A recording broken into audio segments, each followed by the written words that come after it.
Hey guys, welcome back to the channel. This is story about what if Naruto wakes up 2 years before originally graduated the academy. Time travel part 1. Before I start, please do support for more amazing content and comments for part 2. Do consider to subscribe my channel and share my video to your friends and check out the description as well. Let's start the video. A large, desolate, barren landscape stretched outwards for miles upon miles.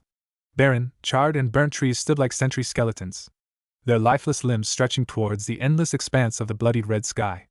A single wind drew its breath across the landscape as the sands slowly shifted under its unguided movements. 9 separate bodies lay strewn across the landscape, black cloaks surrounded them, hiding the limpness of their deceased bodies. Amid the death, a single figure stood. A long crimson cloak billowed around his form. A long trailing ribbon flowed from his left bicep. The cloth was a deep black, its ribbon flecked with fresh and dried blood. A metal plate was attached to the cloth. The metal plate bore a symbol similar to a leaf. This symbol was the mark of a village known as Kanehigakure no Sato, the village hidden in the leaves. This symbol had a single line drawn through it. This line represented more than anyone would care to comprehend. The figure was tall. His red, nearly maroon, hair flowed gently in the breeze. Blood flowed freely from a large gash on his stomach. His bare chest glowed in a faint red glow from a design drawn on his navel. The glow was a stark, bright, boiling red. It emanated from the seal drawn on the man's skin. This seal contained a beast of immense power, a beast known only as the Kyuubi no Kitsune. In the hand of the man was a long katana. Blood slowly flowed in runnels down the blade. On his back was a large sword wrapped in bandages. On his left was the hilt of a sword, decorated in gold and emerald, however, no blade was attached. The man's cold midnight blue eyes surveyed the landscape. As he stood, the wind slowly died out. The man was having an internal conversation. It's finally over. All of it. They're all gone. Every last one. We can all rest in peace. A deep rumbling voice from within the glowing red seal responded. Such a shame there isn't anyone left to revel in your glory, isn't it, kid? The man gave a small smile. Still so cynical at Kyuubi? Even in death I guess our old habits don't die. The voice gave a low rumbling chuckle. I suppose you're right. There isn't anything left. No Akatsuki, no Konoha, no one. The man, whose name was Uzumaki Naruto, allowed a single tear to fall. Crying was not a luxury he had allowed himself during the battle. Have you ever stopped to wonder how many people died because of what you did? How much was lost? Naruto closed his eyes as images flashed through his mind. The cheerful eye smile of his sensei, Hatake Kakashi. The smiling face of Harino Sakura. The gluttonous grin of Akamichi Chuji. The lazy, disinterested stare of Nara Shikamaru. The shy, sparkling eyes of Hyuga Hinata. The stoic face of Aburame Shino. The boasting, cheerful visage of Inuzuka Kiba. The slightly disapproving, but kind, glare of Yamanaka Ino. The stoic, fate-obsessed persona of Hyuga Niji. The exuberant and excited Rock Lee. The smiling Hiroshi Tenten. The cheerful eye of the Sandaime Hokage. The drunk, sleeping form of Tsunade, the Godaime Hokage. The motherly, yelling picture of Shizun. The bearded and smoking Sarutobi Asuma. The bright red, glistening eyes of Yuhi Kurenai. The many faces of the citizens of Konoha. The hundreds of thousands of people across the elemental countries who had been killed in the rampage of the Akatsuki. Too much. Kyuubi nodded. Those 2 words held so much within them that it was nearly impossible to comprehend what they truly meant to him. The Kyuubi listened as Naruto began to speak once more. I suppose that it's time I held up my end of the bargain, isn't it, Kyuubi? The Kyuubi blinked. It hadn't truly expected him to be willing to release him, even after it was all said and done. And release me to what? This giant, endless wasteland? So I can watch for millions of years as you beasts rise from nothingness once more? No thanks. Instead, how about I help you out one more time? Naruto didn't know how to respond. In his 26 years of life, he had never expected something like this to happen. I don't see how, Kyuubi. But if you want to, I don't think there's much I can do to stop you. The Kyuubi grinned within its cage. I'm doing this because I won't be able to come with you. I'll be lost forever. But at least you won't be. I promised myself I wouldn't tell you this, but I've come to see you as somewhat as my successor. Naruto was speechless. The Kyuubi thought that highly of him? Now I want you to fix all this. When I come back again, I want it to be in a world worth living. Before Naruto could ask exactly what he was going to do, a bright red and blue light engulfed him. The last thing he remembered before losing consciousness was a white stucco ceiling and pale canary yellow walls, and an uncomfortable bed and a lumpy pillow underneath his head. The Sandaime Hokage stood over a small futon in a small dilapidated apartment. The white stucco ceiling was cracked and breaking, and the pale yellow walls were fading in color and sported several large holes. A rickety table stood on a peeling linoleum floor, a wheezing and coughing refrigerator stood near it. The counter was rotted and dirty, and the stovetop was cracked and broken in many places. The sink was dented and rusted in many areas. The carpet was thin and worn and had been beaten through in several places, leaving large holes in the fabric. The window panes were dark and smudged, and the wood paneling was thick and peeling with absorbed water. As Sarutobi observed these things, he couldn't help but feel at least a little bit responsible. Although Sarutobi had tried to prevent the mistreatment of Naruto, there was very little that he could do. When he had been younger, Naruto has frequently received beatings and attacks. They lessened as he grew older, and soon only drunks and vagrants attacked him. The drunks usually in some misplaced anger over the same event that drove them to end up pissed drunk in the first place, and the vagrants thinking maybe he had something worth a bit of cash on him. However, a mob of some sort usually formed on the 10th of October. These mobs weren't those that involved the whole town. Mostly just a decent-sized group of those who had just lost a fortune on some form of betting, just won a fortune on some form of betting, those who were drunk off their rockers, and those who simply had nowhere else to go. These mobs came together for a single intent and purpose: the death of one Uzumaki Naruto. Now, these mobs never made much progress. As soon as someone started chanting, "Kill the demon," they were being tracked by ANBU.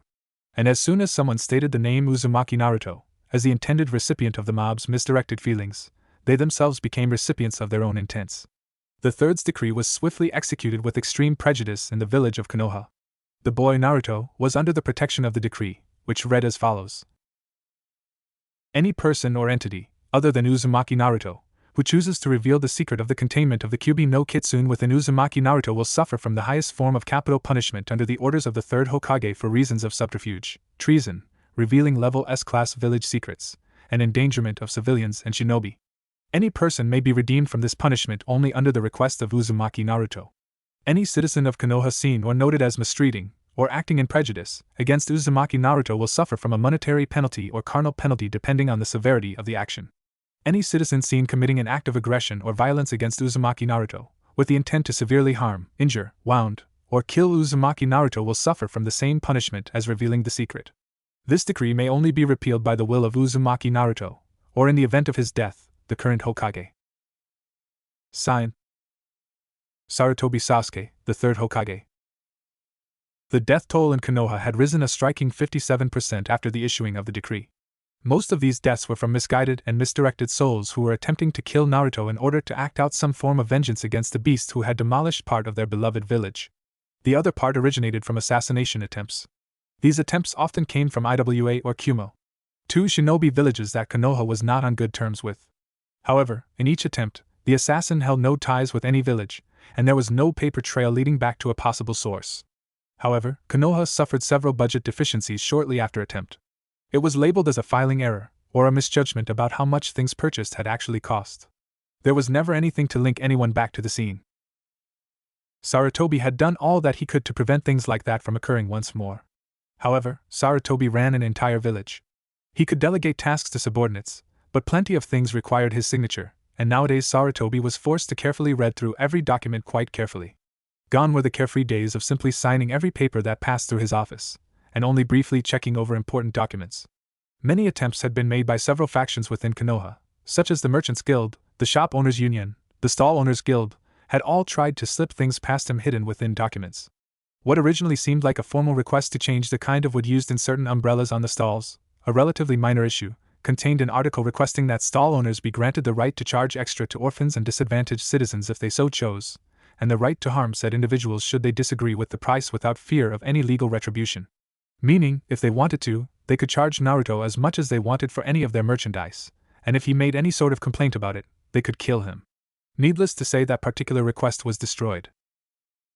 Although Sarutobi had done as much as he possibly could, it wasn't really that much. He stopped by to visit Naruto on his birthday, of course, but then again he did that for all the orphans that he could.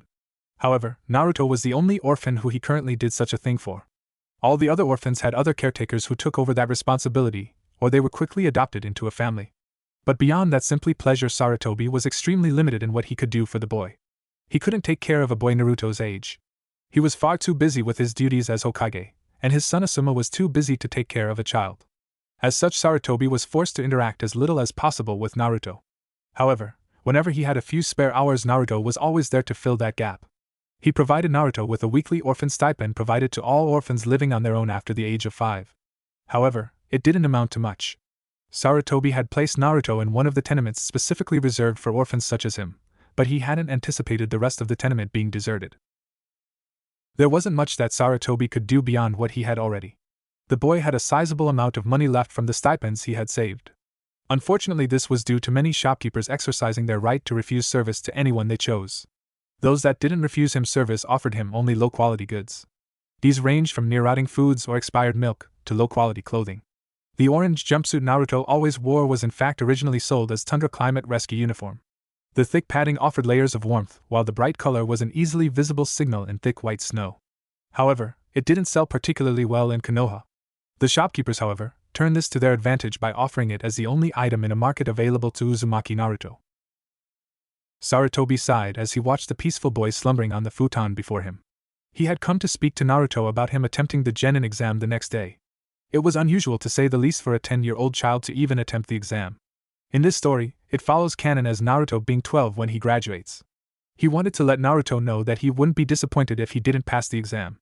Sarutobi had no doubts that Naruto couldn't pass the exam, but the exam given to early graduates was intentionally slanted to discourage them from graduating. This helped to promote mental stability and emotional maturity before graduation. Those that did manage to pass the test despite all the deterrents in place truly deserved their spot as shinobi of Konoha. Unfortunately, many early graduates suffered from mental instability. Uchiha Itachi and Orochimaru were two examples. Kakashi had his own personal quirks, but he wasn't on the level of mental deterioration that Itachi and Orochimaru were. Sarutobi was snapped out of his reverie as the body in front of him started to move. Naruto opened his eyes slowly as they adjusted the dim glare of the light of his small apartment. He gave a slight groan as he came back to reality.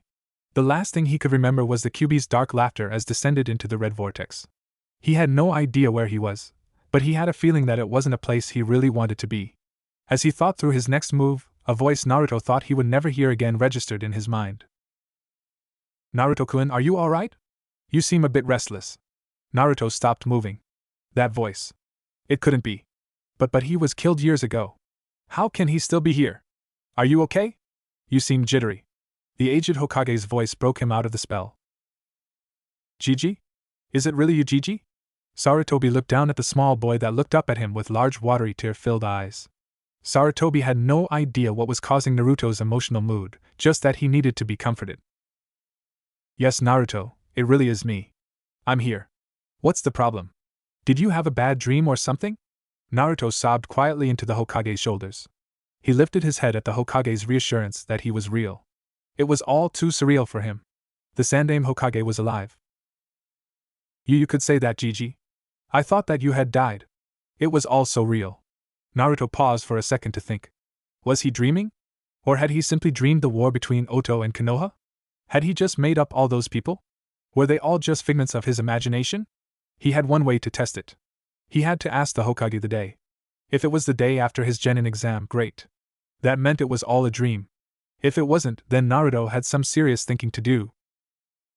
"Gigi, what day is it?" The Hokage looked surprised that he would ask such a question. "It's April 23rd. Tomorrow is the genin graduation exam. You've been asking about it for a while, and as much as I want to, I can't prevent you from taking it early. You're only 10, but you're also your own legal guardian. I just wanted to make sure you understood just how big of a step this is. If you pass this test, you'll legally be considered an adult in Konoha. You'll be able to drink, smoke, publicly carry and or display weapons, and you'll be allowed into the more adult establishments." Sarutobi cleared his throat at Naruto's incredulous expression. This talk hadn't happened the first time he had run through this timeline. "Not that I expect you to participate in that sort of thing. Anyways, I just hope you understand what you may be getting yourself into." Naruto smiled at Sarutobi's kind and caring words. He had missed the comfort that his grandfather figure had provided before his untimely demise at the hands of a certain snake Sannin traitor. "It's alright, Gigi. I understand the responsibilities that come with being a genin of Konoha." Sarutobi smiled. "So I presume you're going to wait the extra 2 years for supplementary academy training and try again later?" Sarutobi breathed an internal sigh of relief. Not having to worry about Naruto being a genin for another 2 years was a weight off his shoulders. "Hell no! I'm taking it tomorrow. You just watch me, Gigi. I'll be the greatest genin that Konoha's ever seen." The weight that had just been lifted from Sarutobi came crashing back down. "I'm sure you will, Naruto. Now, if you'll excuse me, I have preparations to make for the new class of incoming genin. However, Sarutobi's thoughts at that moment were far from deciding which genin would be assigned to which sensei. He was focused on Naruto's statement. As he left the small apartment building, he remembered Naruto's words, "I'll be the greatest genin Konoha's ever seen."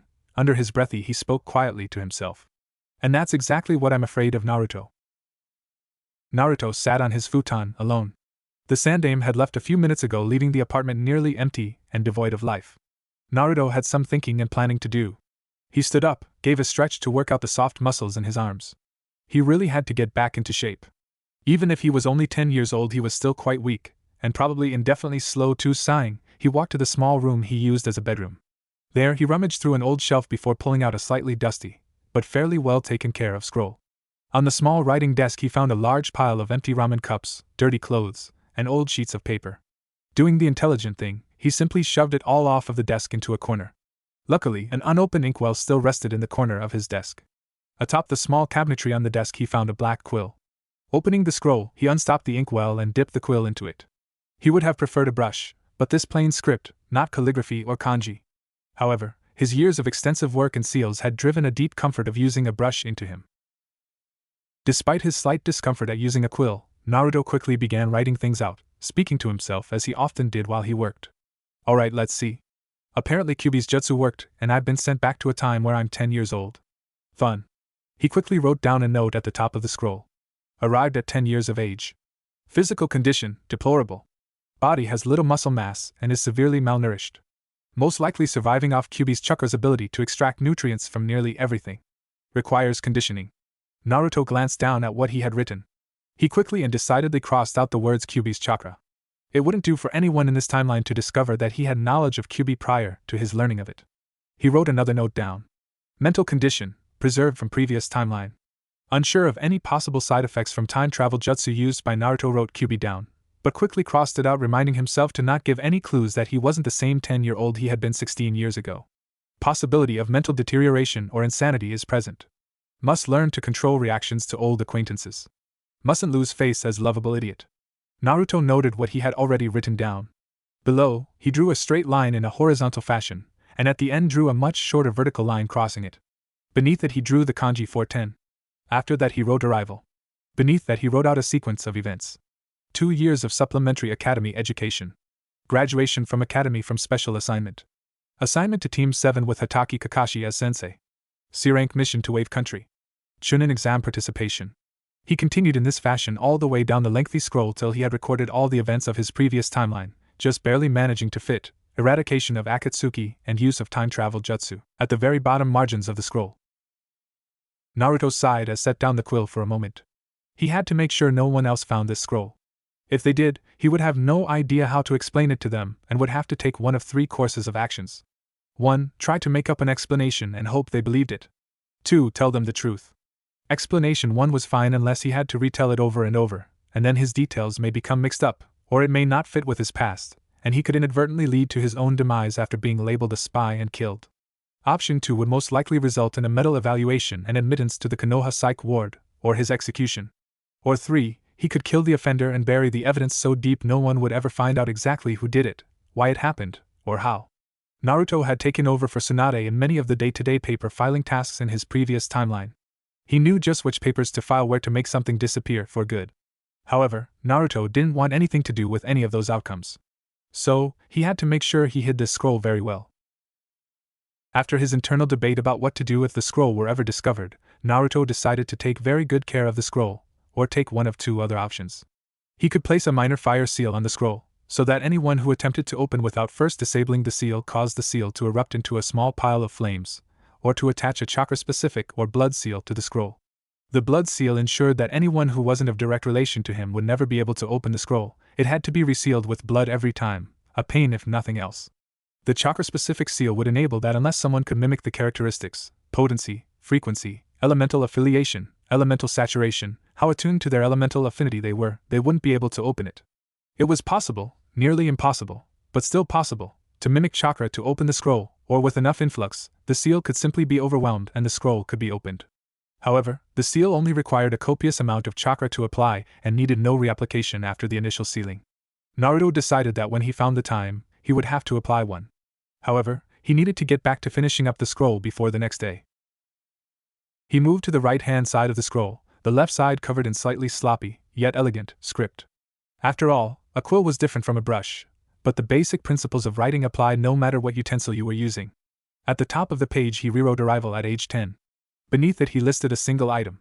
Talk with Sandaime Hokage before first attempt at Genin exam.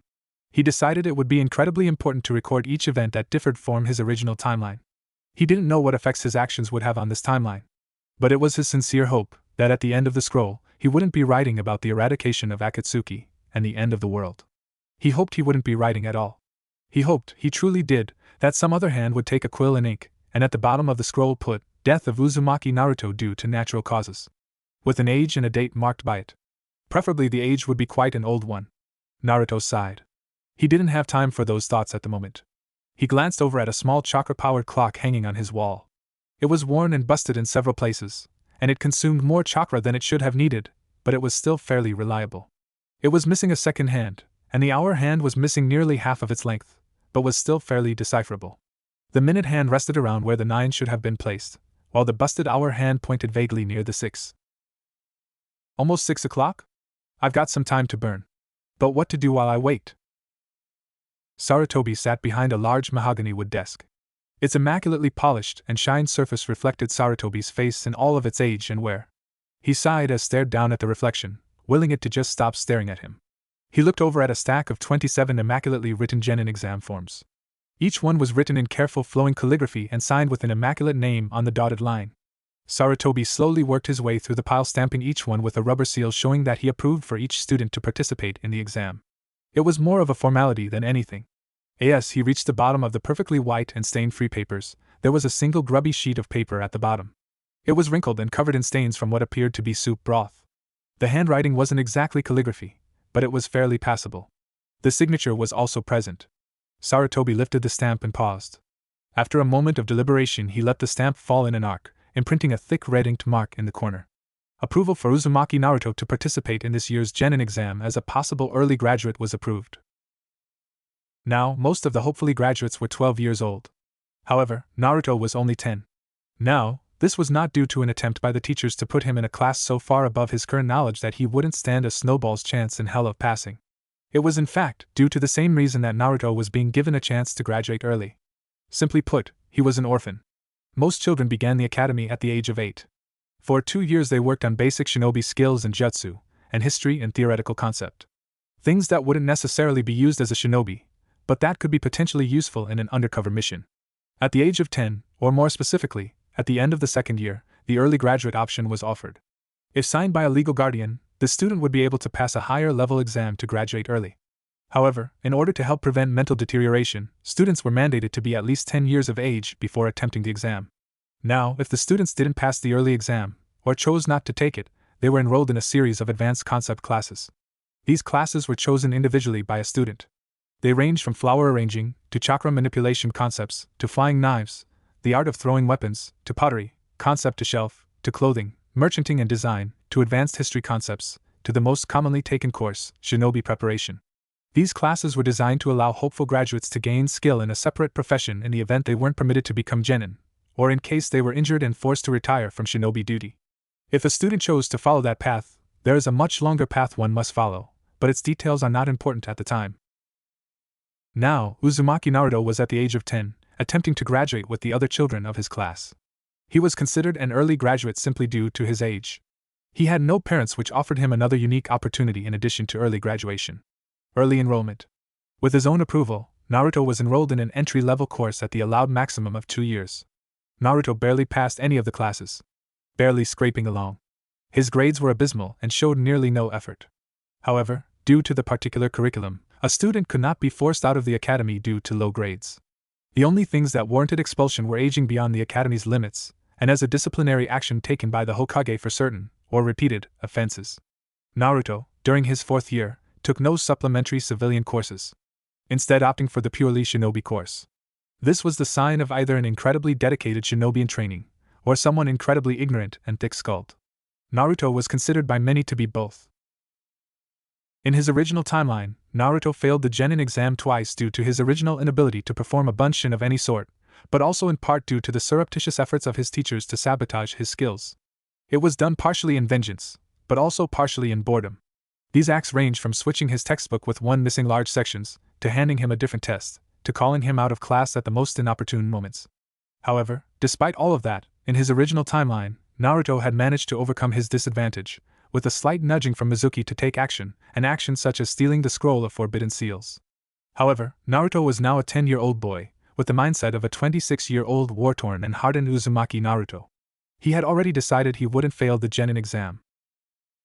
Naruto had arrived at the conclusion that it would be best for him to pass the Genin exam as soon as possible due to several reasons.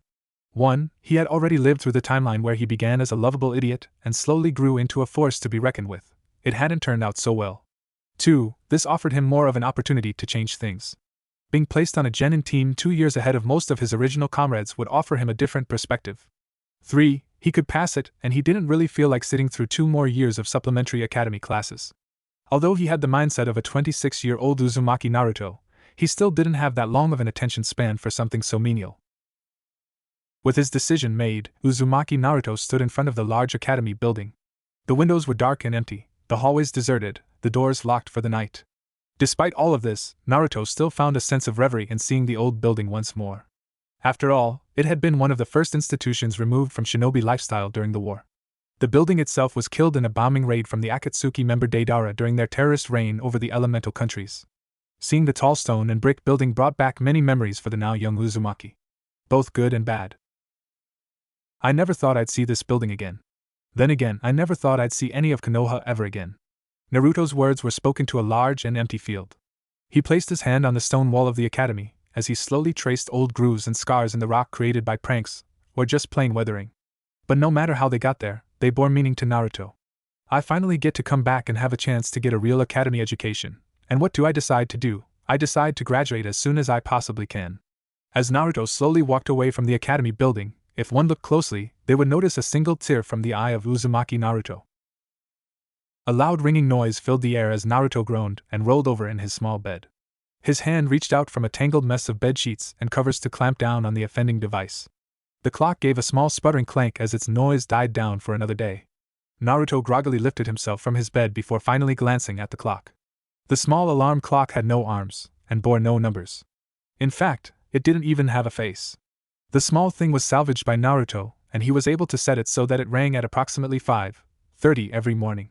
It would be possible for him to reset it, but the amount of effort it took the first time, not taking into account the pliers, 2x4s, 3 screwdrivers, and 1 pair of nail clippers that had been needed to set it, it just wasn't worth it.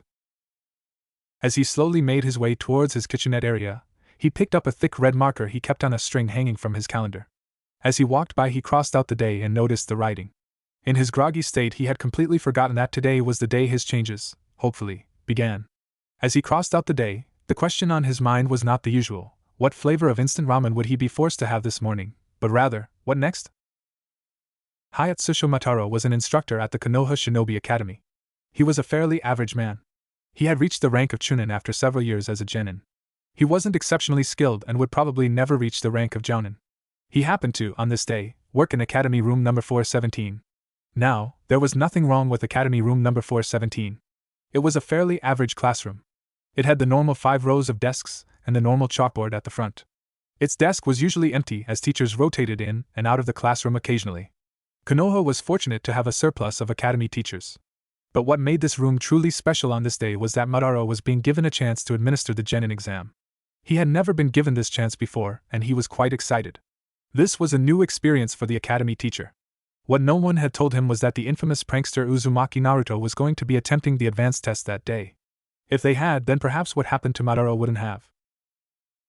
Uzumaki Naruto sat in the midst of 24 screaming, chatting, yelling, overhyped, and excited 12-year-old genin hopefuls. He glanced around the room. He didn't see very many people that he recognized. He gathered that most of them either failed their genin tests, didn't participate in the Chunin exams, or they ended up looking quite different 16 years down the road when Naruto could have possibly met them. Or maybe, they had been killed before Naruto ever had a chance to meet them. Sighing, he set his head down on his desk. He didn't know exactly what he was going to be asked to perform for this test, but he knew that it wouldn't be much of a challenge. A hush fell over the students as Madara walked into the room smiling. He looked over the students, his eyes stopping on Uzumaki Naruto. His mind was instantly thrown into turmoil.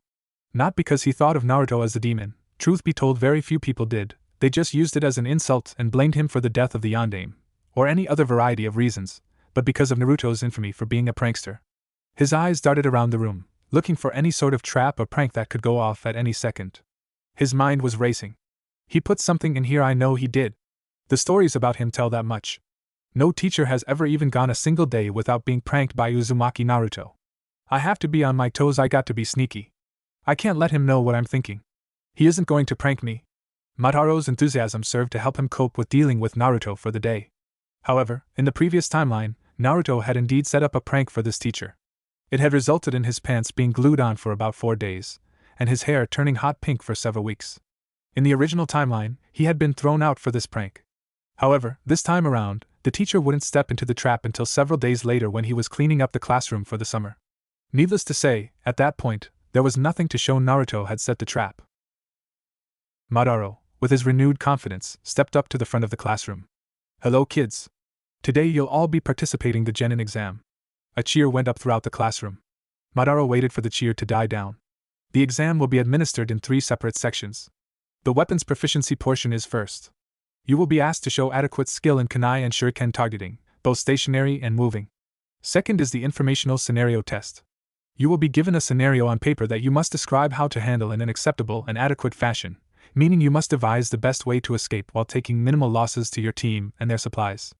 Third, and last, is the jutsu proficiency test. You will be asked to perform the 3 jutsu taught here at the academy. Now, if you are proficient in any other weapons, you may demonstrate this to me, and depending on your level of skill you may receive bonus credit for the weapons proficiency test. The same goes for the jutsu proficiency test. Now, the first portion of the test will be the informational scenario. Please prepare your brushes or quills. You will have 1 hour and 30 minutes to take this test. Madara passed out 24 manila-colored sheets with a small amount of print at the top. He walked back to his desk, picked up a pink one and set it on Naruto's desk. As an early graduate, you'll have to take one of the more advanced situations. Please keep in mind your paper will also be graded on a much higher scale. Madara carefully walked away, keeping half an eye on Naruto. He didn't know when he would try anything. However, all he saw was Naruto give a small smile before picking up a brush and dipping it into the inkwell on his desk. Naruto looked at the scenario before him. You and your team were participating in an undercover intelligence gathering mission deep within IWA territory. You have just been discovered. A squad of 9 A and B level IWA nins are approaching your location. Your team is comprised of 3 jounin and 2 chunin. All of you are low on chakra, inhibiting the use of all but the most basic jutsu. You each have a supply of 5 kunai and 7 shuriken. You have 3.5 minutes to prepare for the arrival of the IWA nins. You also have very valuable information that must be delivered to the Hokage at all costs. A recovery team is waiting several miles outside with extra supplies and support. Your objective is to deliver the information, contained in a concealed scroll, to the recovery team while suffering minimal losses. Naruto looked at the question. He pondered just exactly what a team under those conditions could do. This question was nearly impossible for a genin to complete, explaining its presence on the advanced test. Naruto quickly began brushing down his answers. Each member of the team, using what remaining chakra they can, must create as many normal bunshins as they can, while leaving enough excess chakra to perform an extended henge. Have the bunshins split up and divert across the city, attempting to draw the attention of the IWA nins. Using an extended henge, the true shinobi must transform into common insects or animals found in the area. While under the henge, they must escape the building and head towards the recovery team. Their exceedingly low chakra levels will allow them to blend in more easily with local wildlife, preventing the IWA shinobi from tracking their chakra signatures. With the additional time bought by the bunshin, the shinobi should have adequate time to reach the recovery team while suffering minimal losses. Naruto looked over what he had written. There were some things he had assumed, and some things that relied on luck, such as the IWA nin being fooled by the bunshin. But overall, it seemed passable. Naruto set the brush down and stretched his arms over his head. He glanced at a clock. There were only a few minutes left in the exam. He glanced around to see that many were finished, while some were struggling to finish up their exam. He leaned back and closed his eyes and waited for the teacher to end the exam. Alright, everyone set down your brushes or quill, sand hand in your tests. Naruto, place your test on my desk. It must be filed separately. Once you've handed me your test, please report to the practice field for the weapons proficiency exam. The students stretched as they stood, chatting with their friends over what scenario they had been given and what they had written. Naruto set his paper on the teacher's desk and walked out the door, following the multitudes of students out to the field. Once they were all there, they waited for Madara to arrive. He soon arrived carrying a large box of shuriken and kunai pouches. Set up at the other end of the field were targets. The two targets at the end of the field at the moment were stationary. In front of them were several long metal trays that sank into the ground. These trays were long and thin and contained moving targets for the next test. Alright students, you will each be given a pouch of kunai and shuriken. You will be asked to throw 10 kunai at one target, and 10 shuriken at another. The same test will be delivered a second time using moving targets. You must land at least 15 shuriken and kunai combined in the acceptable target range. If you wish to display proficiency in additional weapons, please approach me after the administration of this test. Madara passed out pouches of throwing weapons to students, allowing them a minute to be accustomed to the slightly heavier real weapons. As he approached Naruto, he handed him 2 pouches and explained what his advanced test would be. You will be asked to perform the same test as the other students with slightly changed rules. You must alternate between still and moving and kunai and shuriken upon my command. You must also have 18 kunai and shuriken within a small acceptable range to pass this test. Naruto nodded and took his 2 pouches. Their weight was familiar. The training weapons usually used at the academy were lighter and blunted, being made of a weaker alloy. Naruto had grown accustomed to the real thing after years of use. He watched as the students one by one threw their weapons at the targets. Some missed a few, some made most of them. A few people didn't quite make it, but since the test only required you to score passing on 2 of the 3 sections and do decent on the third, they would still probably graduate even if they failed the thrown weapons. When it came to be Naruto's turn, he stepped up to the line and strapped the pouches on. Turning, he smirked at Madara. Fire away, sensei. Slightly perturbed by the blonde's confidence, Madara began rattling off instructions. 3 kunai. Moving, still, moving. Shuriken, kunai, 2 shuriken, 3 kunai. Still, moving, still, moving, still. No matter how fast he spoke the instructions, Naruto's hands continued to fly in perfect form. The black and silver metal glinted in the sunlight as they streaked through the air, impacting the wooden targets. When the test was finished, Madara was quite surprised to see 20 shuriken and kunai stuck in wooden targets, each one no more than a few centimeters from the dead center of the bullseye. There was definitely something strange about the kid. Madara asked if anyone wished to participate in extra credit. Naruto briefly considered it, but he doubted they would have any full-weight bakken, wooden training swords, or real katanas, or real bastard swords similar in size to the ones wielded by Zabuza and Kisame. As such, he resisted in participating. The lighter training swords would simply throw off his balance, not to mention wielding a sword was far different from throwing weapons. Throwing weapons were easily adapted to despite height and weight changes. Naruto knew if he attempted to wield a sword without practice, he would most likely end up failing in some fashion due to his changed center of gravity. A few students tried to show off sword skills, but they were pitifully untrained in kenjutsu. He guessed that a few of them would receive a few points since they managed to show that they planned to continue in the use of swords further along in their careers. Madara called everyone back inside to the small classroom where he explained the final jutsu test. You will all be called into the exam room. There I will ask you to perform a passably successful kawarimi, henge, and 3 bunshin. You must be able to perform all 3, no exceptions. If you cannot perform one, you automatically fail this portion of this test. However, even if you do not perform well on one, you may perform extra credit jutsu if you wish. Now, if there are no further questions, first up, Akata Matai. Naruto sat patiently meditating while he observed all 24 students, one by one, enter the exam room, and leave with a Konoha headband newly tied onto some part of their body. At last, after minutes and minutes of waiting, Madara called his name. Uzumaki Naruto. Naruto rose, stretched his arms, and slowly walked down the steps to the exam room. As he entered, he found Madara standing there, a gentle smile on his face. He hadn't been pranked all day, and he believed Naruto wouldn't attempt anything right as he was about to graduate. Madara's thoughts turned inward at that. Even if he completely and utterly fails this test, Naruto will still graduate. With how he did on the other tests, the Hokage would probably force his graduation if nothing else. Well, from what I can tell, he excelled on the written. He used knowledge most genin don't even have, and to a very effective point too. But he may decide to prank me if he knows he'll graduate. But he doesn't know about the written. I suppose I should just wait and see. Naruto watched as Madara began to sweat slightly, his smile becoming somewhat strained. He's not going to attempt to anything, is he? Well, even if he does, I can disable him fairly quickly. I may have the body of a 10-year-old, but my skills should still be about the same. Madara kept smiling as he finally began to speak. Alright Naruto, as I'm sure you know, you'll be taking an advanced portion of this test. This portion involves you doing 3 successive kawarimi, a near-perfect henge, including small details, and 5 bunshin, plus an additional type of bunshin not regularly taught at the academy. You may begin when you are ready. Naruto nodded. Without even moving his hand, he disappeared, a chair appearing in his place. Next, he appeared where Madara had previously been standing. Thirdly, he appeared standing in front of Madara, the desk and chair on the other side of the room from where they had been previously. The same with Madara and Naruto. The entire demonstration had only taken a fraction of a second. That was a flawless Kawarimi combo. He didn't even use seals. What is this kid? Not to mention he switched with me. Switching with living objects, of different mass and size too, is incredibly hard. This child is some sort of prodigy. Madara looked at Naruto, who was waiting for approval to continue. Madara gave a slight nod, to which Naruto formed the seal for henge. He disappeared. Madara glanced around. He walked a few steps forward and found nothing. Squatting down, he looked at the floor. Where Naruto had previously stood was an insignificant minuscule dust mote.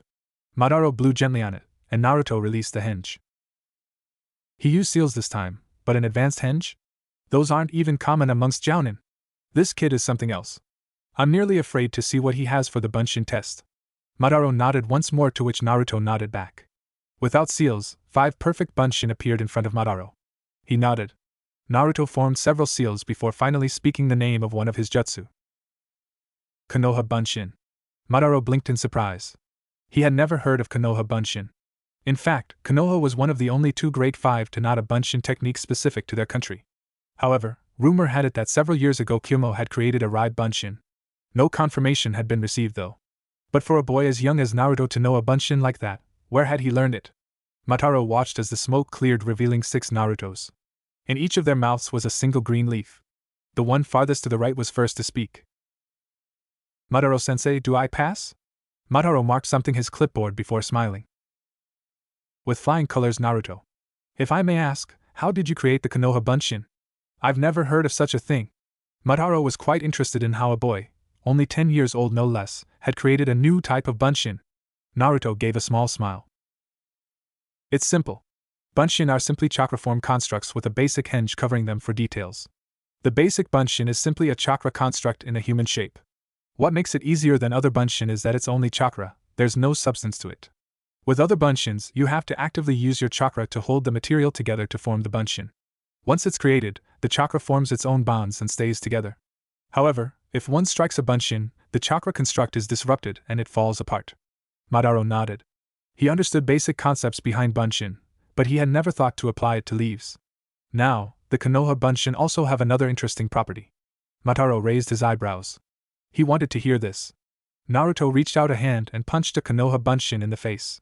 However, the puff of smoke and scattering of leaves Madara expected never came. Instead, the Bunshin merely shook its head and continued to smile. Madara was shocked. This child had created a new type of Bunshin that wasn't destroyed in one hit. Forget prodigy, this kid was a legend in the making. But how? Bunshin are disrupted when you hit them. Madara knew the kid had to have some reason behind how this worked. It's the leaves. Madara's face merely showed puzzlement. Leaves have their own basic chakra circulatory systems since they were once living. As such, the chakra doesn't need to cling to itself to hold itself together.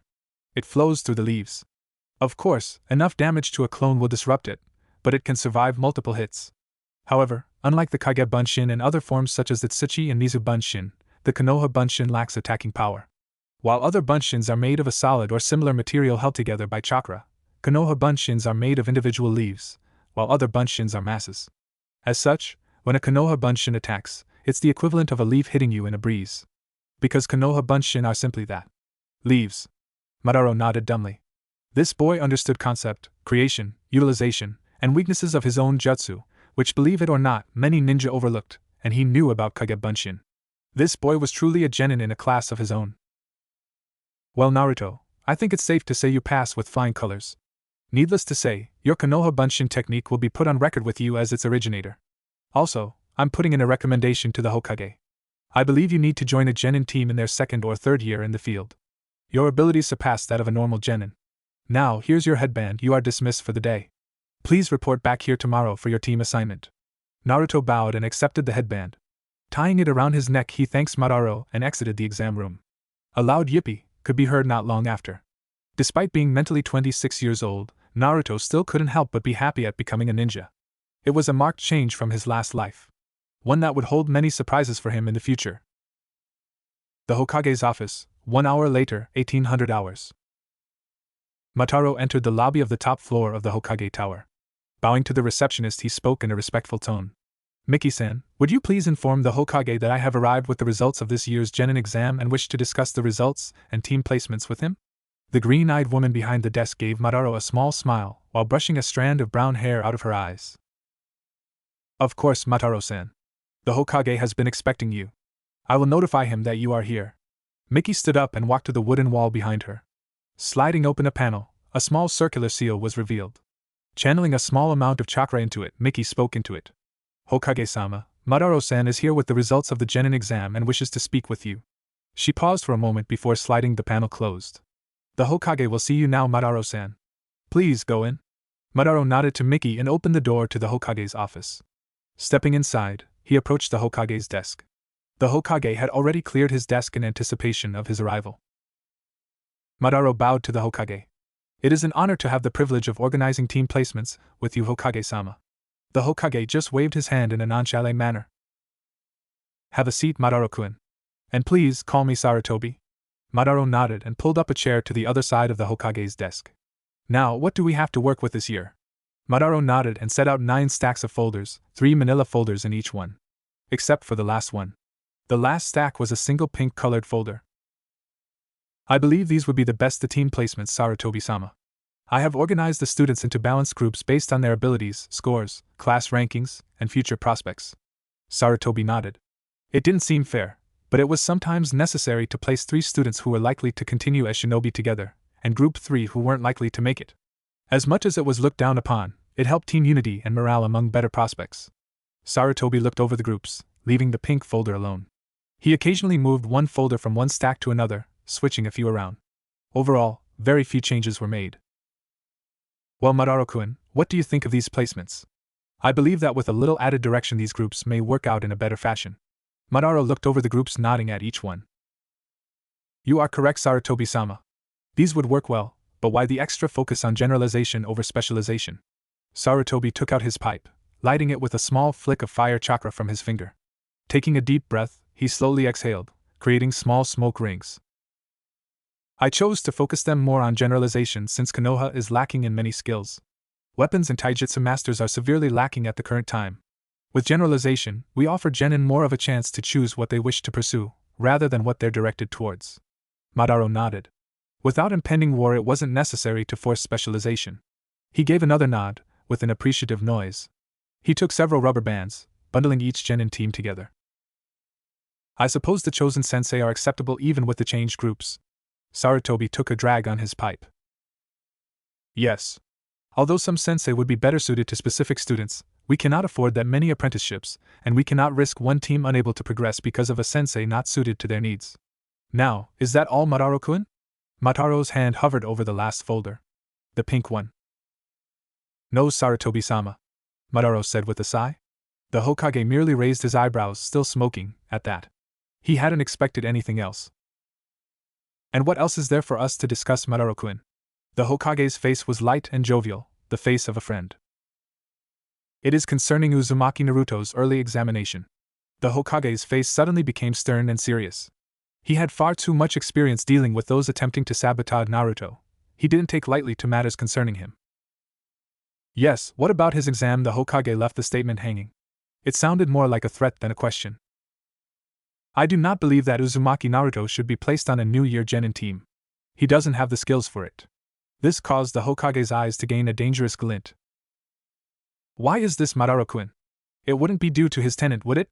I also hope you're not trying to undermine Naruto's efforts by understating his skills either. The Hokage's statement was a dangerous one, promising pain if Mataro was attempting anything along those lines. And no, Sarutobi-sama. I believe he should be placed in a 3rd-year genin team, or a 2-year team at least. His skills are far above a genin's.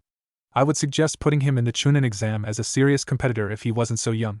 This caused the Hokage's eyes to widen. This man, he realized, did actually see Naruto as Naruto. And why is that, Mataro-kun? The Hokage's tone no longer held any venom. It was instead a more caressing and questioning melody. Mataro picked up the pink folder and handed it to the Hokage. If you would review his file, I believe you will see why I recommend this placement. The Hokage accepted the folder and began to read over his performance. He was first astonished by the written portion. Chakra sensing isn't discussed in the academy. That's training begun at Chunin. How would Naruto know about that? There's no way he could have eavesdropped on those conversations. They're held privately with teams. I'll have to speak with him about it. Sarutobi continued on, his pipe nearly falling out of his mouth at the sight of Naruto's weapons scores.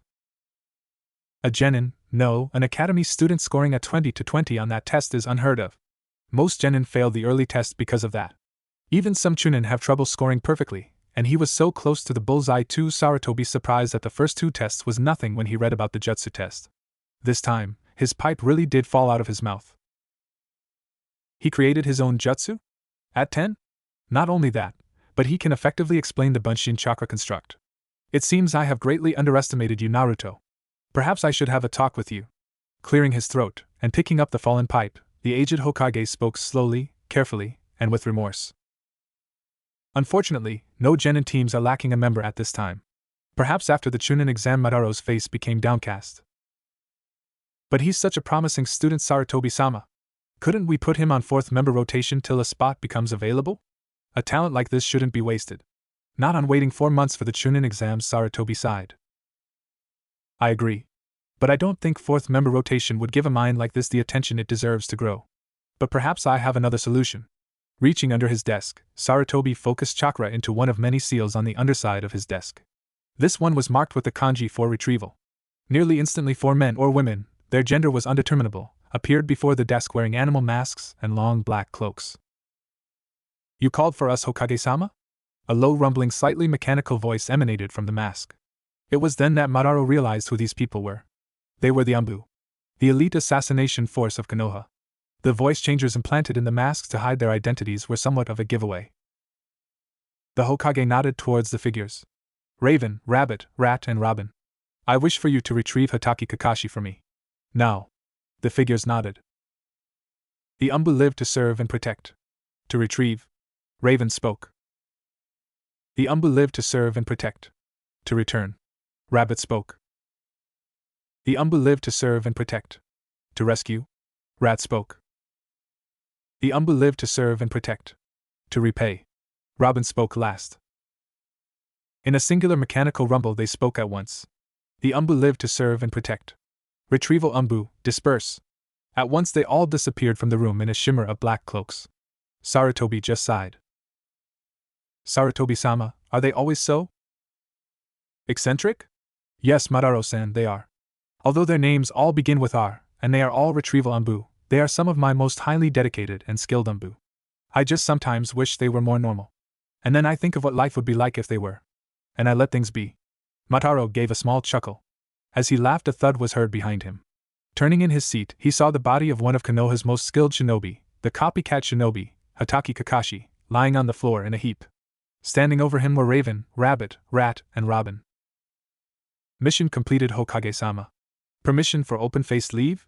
Sarutobi nodded at Raven's request. The Anbu reached up, removing their masks, revealing feminine faces. Kakashi groaned. You asked for me, Hokage-sama? Sarutobi nodded, a smile spreading across his face. Yes, I did, Kakashi. What made you so sure? He looked up with his one eye, giving that familiar eye smile. You only send the R's if you're looking for me. Sarutobi chuckled before motioning with his hand. The Anbu nodded before disappearing once more. Now, what do you need, Hokage-sama? Sarutobi took a large puff of smoke before speaking. I believe you may be able to aid us on this subject we were currently discussing. What do you know of shinobi apprenticeships? Naruto's apartment, after the Genin exam 1745. The door to Naruto's apartment opened with a soft click as he entered the small area. He flipped a switch next to the door, causing a pale yellow light emanating from the small bulb to fill the room. Smiling, he slowly made his way to the writing desk in his room. Reaching down, he tapped the front of a drawer 4 times. He opened it slowly and carefully. He reached over to the side and, tapping a side, it fell off, revealing a small anew side. A seal was drawn on it. Focusing chakra to the seal, a scroll appeared in Naruto's hands. Storage seals were exceedingly simple, and having practiced them for upwards of 12 years, writing one on the inside of his desk was of no consequence or trial to Naruto. Unraveling the scroll, he placed it on the desk. Reaching over, he picked up a quill. He unstopped the inkwell and dipped the quill in once more. He moved down the scroll a ways, before stopping next to a note. Age 10. Failed Genin exam. On the column next to it, he added, Passed Genin exam. He looked over the events of his previous life. There weren't very many important ones early on. He realized that it would many more age annotations this time around. Giving a smile at how much better he believed this time around was going to be, Naruto stopped the ink bottle once more, and set the quill aside. After storing the scroll back in its seal, Naruto laid on the couch, absently running his finger across the headband. He noted how all the nicks and notches he remembered from his old one were missing. It was similar to his life, he thought. In his previous life, he was fulfilling expectations. He was living up to what he expected to be. In this life, he was starting anew. A fresh start. A new headband. Hatake Kakashi was a shinobi of renown. He was known throughout the 5 great villages as Sharingan Kakashi, the copycat ninja, Kakashi of the Sharingan Eye, the false Uchiha, and many more names. He was known for having copied almost every single jutsu he had ever seen. His implanted Sharingan Eye, gained from a fallen comrade in a failed mission in IWA years ago, allowed him to collect information on any jutsu he saw. He used this to great effect, turning shinobi's own jutsu against them in a battle. However, besides its obviously powerful effects of copying jutsu and other techniques, the biggest advantage given by a Sharingan Eye was the psychological advantage it offered. He had worked as an Umbu captain for years, often administering tests to prospective genin teams, saying that if they passed he would work as a jounin sensei. However, with his recent step down, a nice way of saying he wasn't fit for Umbu duty anymore, he had inadvertently opened himself up for an apprenticeship. Something he never really wanted a part of. Apprenticeships worked much in the same way that genin teams did, excepting the fact that an apprenticeship was one person along with their teacher, rather than a team. It was more common among specialists than generalists like Kakashi. Many expected Yuhi Kurenai to later become a genjutsu specialist and to apprentice certain students to her art. Another aspect was that many apprentices were chunin or newly ranked jounin. Genin often didn't have enough experience or developmental growth to be considered for an apprenticeship. Hatake Kakashi, despite his legendary talents and many accomplishments, had ended up with the newly promoted genin, Uzumaki Naruto, as an apprentice. Many would wonder simply why Naruto was apprenticed to Kakashi of all people. In time, the denizens of Konoha would most likely come to resent the bond and instead favor placing Uchiha Sasuke as Kakashi's apprentice, as they both had the Sharingan. But the reason behind the placement was political persuasion and specialization. Sasuke was a combat assault specialist in the making. With his ability to predict movement, once he awakened his Sharingan, and his fire jutsu arsenal, he would be an excellent choice to place on the front lines in a war. On the other hand, Naruto's devious mind and preference for high-powered techniques made him perfect for an assassination specialist. Many people believed Kakashi to be a generalist, but his only original jutsu, Chidori and Raikiri, were used for assassination purposes. Even his summons, the Nin Dogs, were used for assassination purposes. As such, Sarutobi had felt it would be best, given Naruto's exceptional scores on the test, to place him with Kakashi to be trained as an assassin. This is how Kakashi came to be standing in front of the academy building. He hadn't been here since he was about 6 years old. It reminded him too much of his quick ascent through the ranks. Of the war he was forced to endure because of his quick ascent. The war that sent him on a near-suicidal mission into the heart of IWA. The mission into the heart of IWA that took one of his teammates from him and drove the other one into the thralls of a hermit. The teammate that gave him his Sharingan Eye reminded him of the IWA shinobi who attacked them. The IWA shinobi who were comrades of the IWA shinobi who drove his father to suicide. It was true that the academy building drove Kakashi's thoughts down a dark and ravaging pathway. However, he hoped that this time, a new set of memories would extend from the building. Ones along the lines of him experiencing good times with his apprentice. However, to Kakashi, that outcome wasn't very likely. Instead, his mind was filled with past memories of squads being driven into the mud and dirt, their faces streaked by tears and blood, their minds filled with turmoil and depression as the Hatake denounced them as ninja and rejected them from the program. In fact, one of those students had gone on to form a very successful restaurant business. Kakashi often visited the restaurant to speak with the former student and to laugh for a few minutes. Another former student had gone on to be a traveling merchant. He had laughed in the face of danger which caused him to fail as a ninja. On a trip through the dangerous grass country, he refused to hire a guide and ended up dying from ingesting several poisonous plants.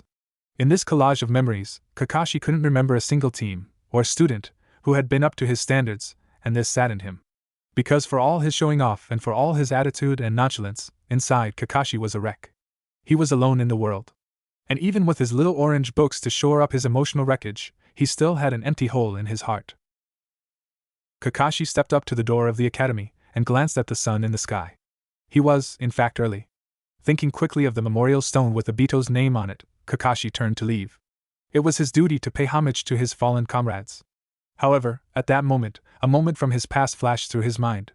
It was one he had all but forgotten through the years. Flashback. A young Kakashi sat on a stump next to his two teammates, Inuzuka Rin and Uchiha Obito. A tall blonde figure known as Namikaze Minato, the future fourth Hokage, stood grinning in front of them. Behind him was a large obsidian stone. Its face was covered in hundreds of tiny names, carved with the exact precision of the Aburain carvers. Minato had called the team's meeting at that particular location for a reason. He had decided it was time that they all got a lesson in humility. Alright, do any of you guys know what this is behind me? Rin and Obito's faces were clueless. Only Kakashi seemed to know what it was. It's the memorial stone, Minato-sensei. Minato smiled and nodded at Kakashi's declaration. He turned his back to them and looked at the large stone. The names of all of Konoha's greatest heroes are carved into this stone. This shinobi are held in the same prestige as every single legendary shinobi Konoha has ever produced. Their esteem is perhaps second only to that of the Hokage. At this, Obito began to grin. My name will be on that stone one day. I'll be remembered as one of Konoha's heroes. Minato didn't even turn at his student's declaration. They are remembered this way for being KIA. Do you know what that means, Obito? Obito shook his head. He didn't have any idea of what it meant. Without turning, Minato spoke again. It means killed in action. Every single name on here is one of a shinobi who was killed in service of Konoha. Rin and Obito's faces were shocked. Kakashi's, however, stood still and unmoving as ever. Take back what you said now, Obito. Kakashi's voice, although seemingly emotionless, held the barest hints of a mocking tone. At this, Obito's face became stern. No. Even Minato seemed surprised at Obito's declaration. Taking it back would dishonor those who have died. Dying in combat is an honorable death for a shinobi. I'd rather die fighting than lying in a bed old and helpless. If my name ever graces that stone, then I want it to serve to show people that Konoha shinobi aren't cowards. And I'd want them to remember that I sacrificed what I had to for the village, not that I was dead. Minato smiled at what Obito said. That's quite a declaration for you, Obito, and I'm proud of it. You have the true heart of a Konoha shinobi. Obito grinned as Minato ruffled his hair. Kakashi huffed and turned away. None of them knew that less than half a year later Obito would be lying, barely alive, underneath a rock, and that his name would end up on the stone like he said it would. No one knew that years later, Minato's name would join his on the stone after the sealing of Kyubi. Because at that moment, they had truly been a team. End flashback. Kakashi's hand rested on the doorknob to the academy. He hadn't realized he'd been walking closer to the door in his reverie. As he envisioned two teens come jumping off the steps, large grins on their faces, a much younger boy behind them scoffing at their actions, a tall blonde figure laughing at their antics trailing behind them. He shook his head. Have I been wrong this whole time? Was I doing what I should have been? I'm sorry, Obito, I've failed you. But I promise, I'll find some way to make it up to you. Kakashi opened the door and walked in, heading for Academy Room 417. He had a promise to keep. Even if he couldn't keep it now, he would when given the chance. 15 minutes earlier, Academy Room 417. The class of Genin laughed and yelled as they awaited their team placements. Naruto sat by himself in the front row, the singular, unmoving, and much more diminutive figure amongst the crowd. The teacher, Madara, stood, proud and cheerful, in front of all of them. He held in his hand a single sheet of paper, names of 25 students and 9 teachers printed in neat, military font on it. He began to speak to the class before reading the names. Welcome to your last few minutes at the academy. I know you've all trained hard for this moment, and have been waiting years for this chance. I'm proud to stand here today, to watch you as you leave for the life of a shinobi. Your Hokage and your village thank you for your sacrifice. We know that many of you have left behind family traditions and businesses to come here, and we thank the shinobi of Konoha for that. If it was not for you, this new generation, then Konoha would be left standing defenseless in its time of dire need. So please, go with pride, and go without fear. Before you lays a great open world, and it is the fruit that is ripe for the picking. With a gentle smile and those kind words, Madara delivered upon those jounin the adolescents of the age. With the team assignments, Madara had forged friendships and romances, and broken hearts and forced tears to be shed. He had given the jounin what every commander aspires for, soldiers whose minds are filled with the thoughts of glory, of hope, of heroism, of life.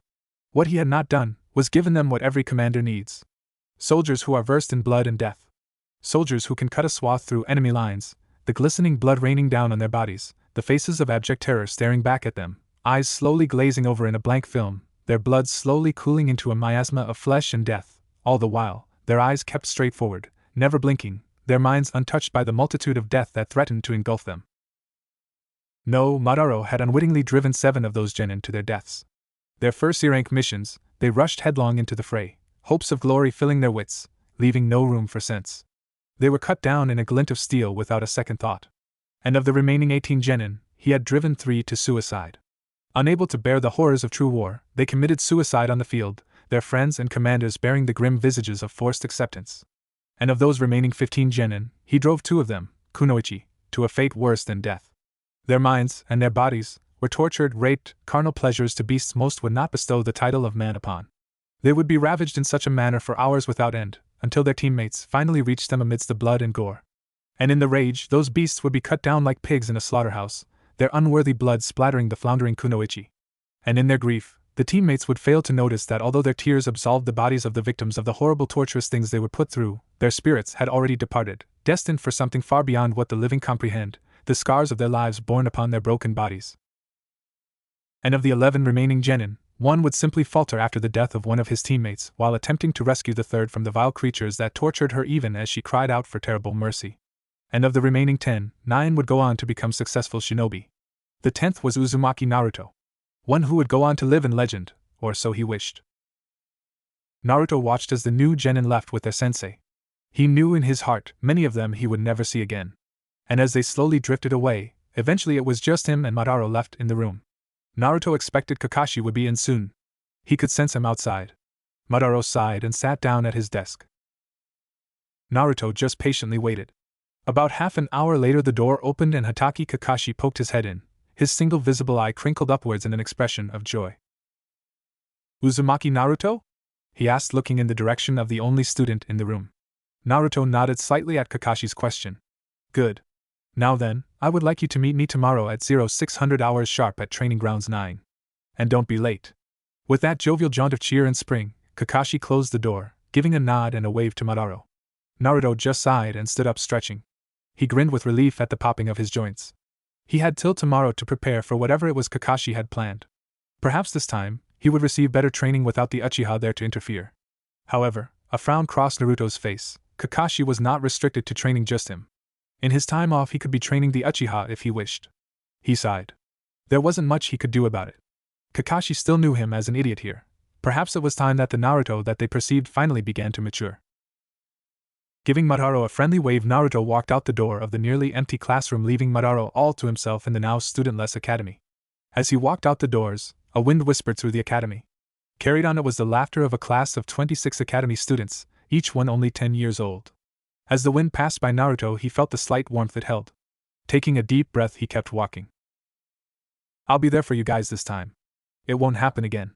As Naruto spoke of his conviction, an image passed through his mind unwillingly. Its grotesque shape, form, and bloodied surroundings bringing shivers to his form.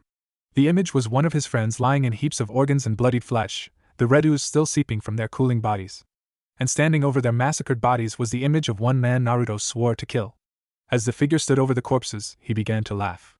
A cold, chilling laugh that cut to the bone. As he laughed, his spinning red eyes bore into Naruto's own bloodied irises. Naruto's breath was coming in short gasps as he relived that moment. Flashbacks were dangerous to a ninja, and this one was no different.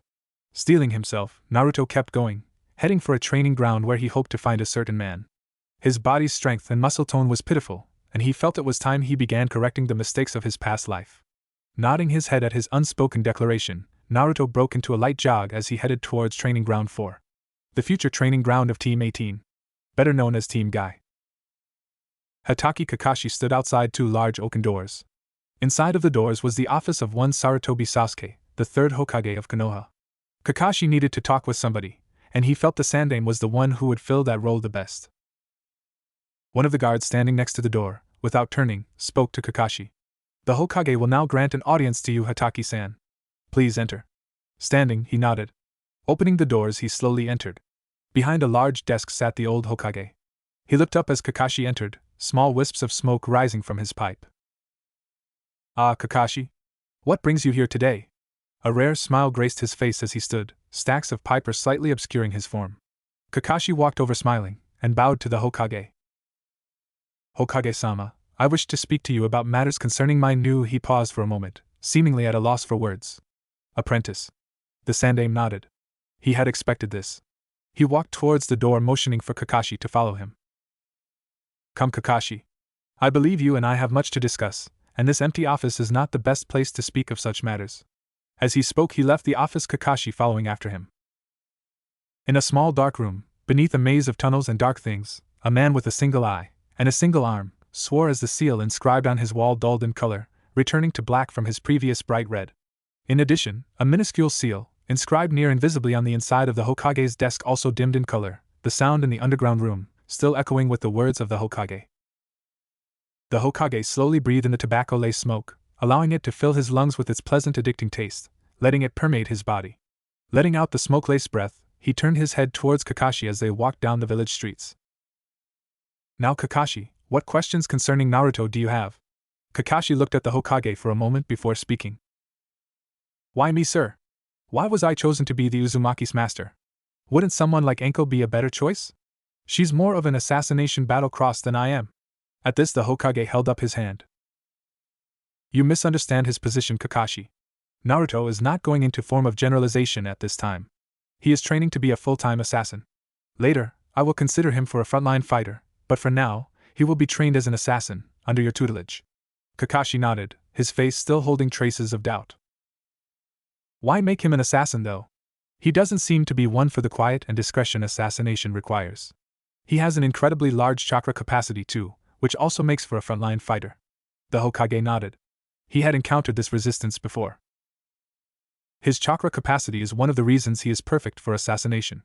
Many assassination jutsu require a large chakra capacity, as they are intended for an instant kill. Then, if the assassins are caught, they are nearly defenseless as most assassins lack chakra capacity. Naruto, on the other hand, has an unnaturally large amount of chakra. Besides, have you seen the boy's henge?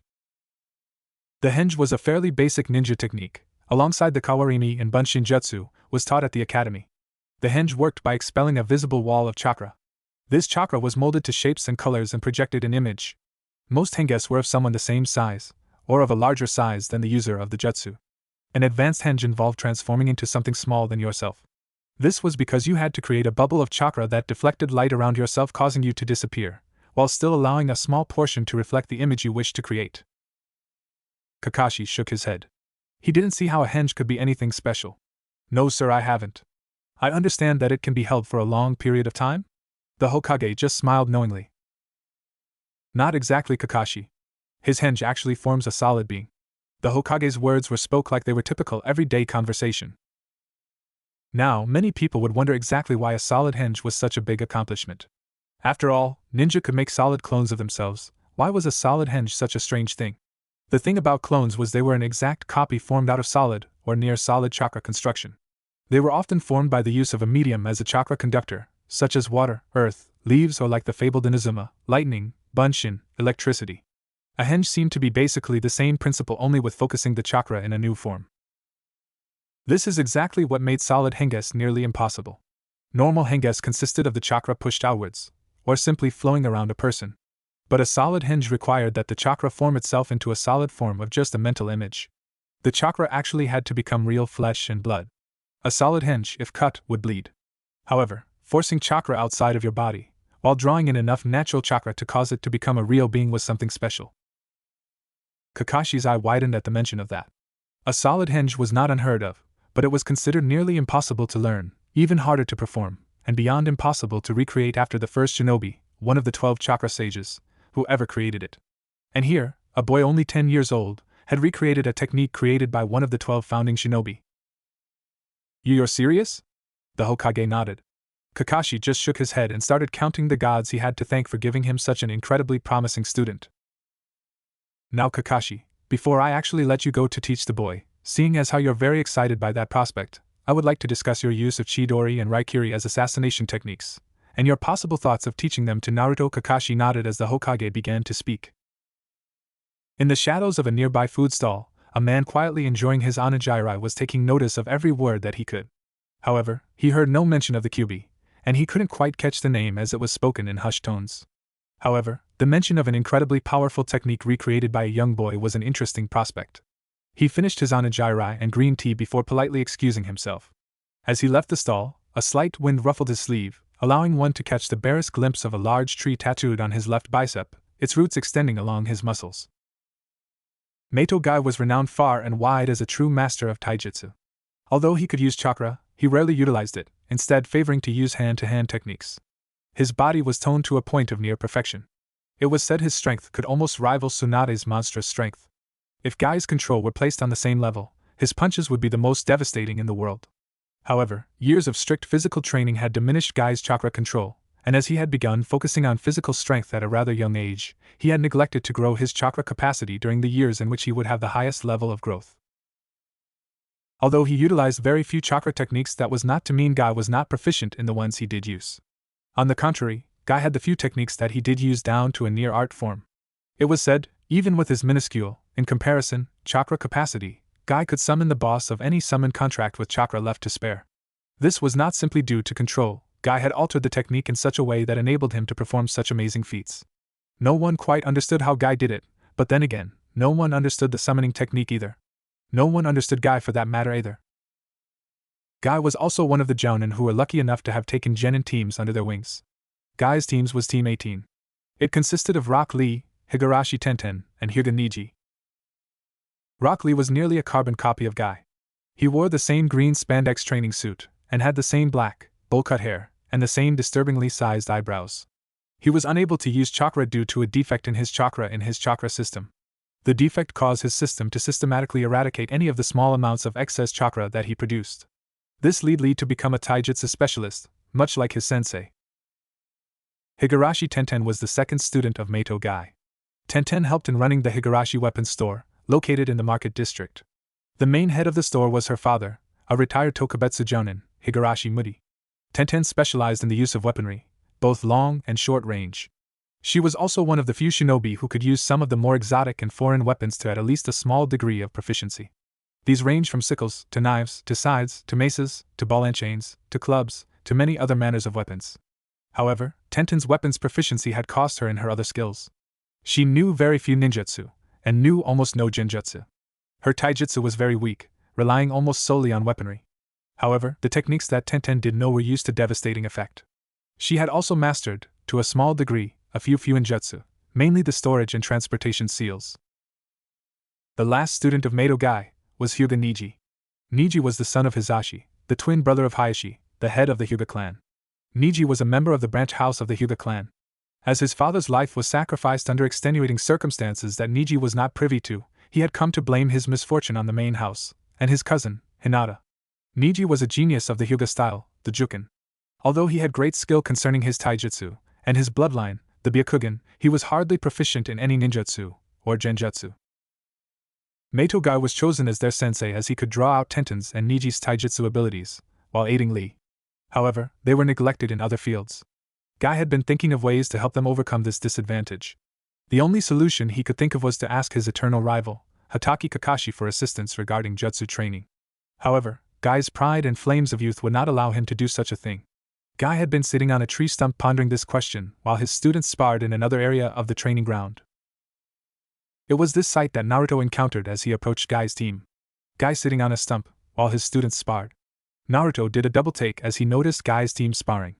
They shouldn't have graduated from the academy for another year. He walked up to Gai, his students still in his mind, and stood in front of him, waiting for Gai to notice him. However, after a few moments, it appeared that Gai was going to do no such thing as he was absorbed too deeply in his own thoughts. Naruto broke the silence with a simple request. "Excuse me, Meito-san, but may I have a moment of your time?" No sooner had Naruto finished his question than Gai looked up, a spark in his eye. Without even glancing towards Naruto, he flung his arms skyward, catching Naruto under the jaw with a fist, sending him spiraling. "Yash! I have it! I will ask the Hokage to teach my students ninjutsu." Although Sandaime-sama is not as young as he once was, his flames of youth still burn brightly. Suddenly realizing something, he drooped. But the Sandaime is a very busy man.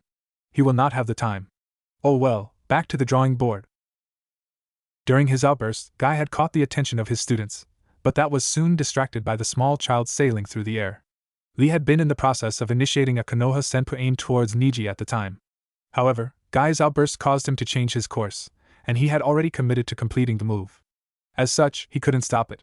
His distraction caused his kick to instead collide with the head of Uzumaki Naruto. Naruto's vision began to fade away. The last thing he saw was the image of Lee and Tenten running towards him. The last words he heard were, "Oh no. Gai-sensei, forgive me. In my unyouthfulness I have killed a young child." Lee burst in great heaving sobs as he kneeled by Naruto's body. Naruto had one last thought before he passed out. Maybe this wasn't such a great idea after all. A dark, empty stone cavern stood nearly empty. A large seal on the wall glowed brightly as voices drifted throughout the cavern. A man sat behind a large desk, listening to the voices. The man has a bandage that encircled his head, covering his right eye. He was also missing his right arm, and carried a cane. Dark, greasy hair drifted lazily in front of his face, his single visible eye seemingly drooping along with the rest of his pale and waxy skin. On the desk was the image of a large tree, its roots extending along its lengths and down the sides. The man's name was Danzo. Danzo was a member of Konoha's shinobi council. He was the antithesis to the third Hokage. He wished for war and chaos and blood and death, whereas the third Hokage preferred to vie for peace and prosperity. Danzo had also headed the Konoha Black Ops division known as Root. Root had been officially disbanded after the Second Great War under the rule of the Nidaime Hokage. Root's original purpose had been deep infiltration and suicide missions. Because of the emotional training they received, Root operatives would never crack under torture or lose sight of their objective. Their participation in the Second Great War turned the tides for Konoha. However, the Nidaime had seen the methods as inhumane, and disbanded the group. Danzo, however, had other ideas. Root had simply gone underground, quite literally, and continued to operate, their allegiance now being owed to Danzo rather than to the Hokage. Danzo had long opposed the Sandaime, and sought to seize power for himself. His espionage tactics were underhanded and ruthless. He kept himself well informed. On the inside of Sarutobi's desk, a minuscule seal had been carved. This was a sound transfer seal. It took in any sound from the Hokage's office, and played it back through the much larger seal in Danzo's office. The larger seal acted as an amplifier, allowing the barely heard sounds to be fully comprehended. As Danzo listened to the usual mission reports, the door to his office opened.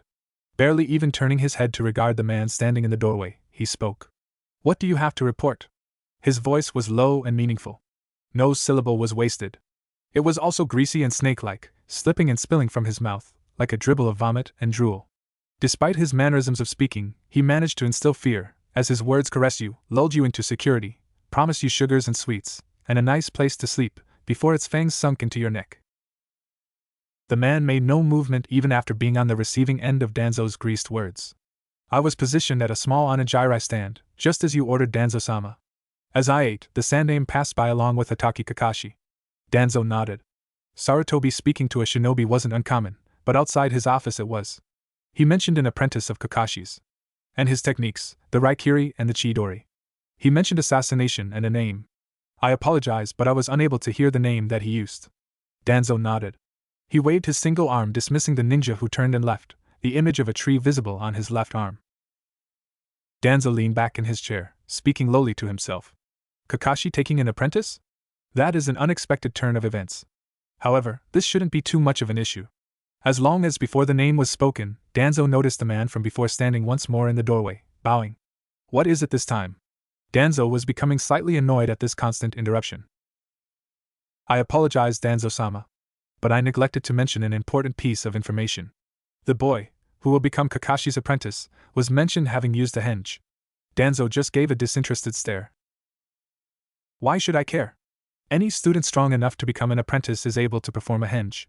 The man stayed bowing. "I apologize for not being more specific. He used a solid henge. A technique, from what I heard, has not been seen since the days of the 12 chakra sages." At that, Danzo's eye widened. His previous thoughts of killing the forgetful operative had fled his mind. "Are you sure that they said it was a technique from the 12 chakra sages?" The man nodded. Danzo waved his arm, dismissing the man, talking to himself. The 12 chakra sages, masters of mind and body and teachers of the 6 paths sage, for one to recreate one of their techniques, they would have to be no. It's impossible. That particular trait died out hundreds of years ago.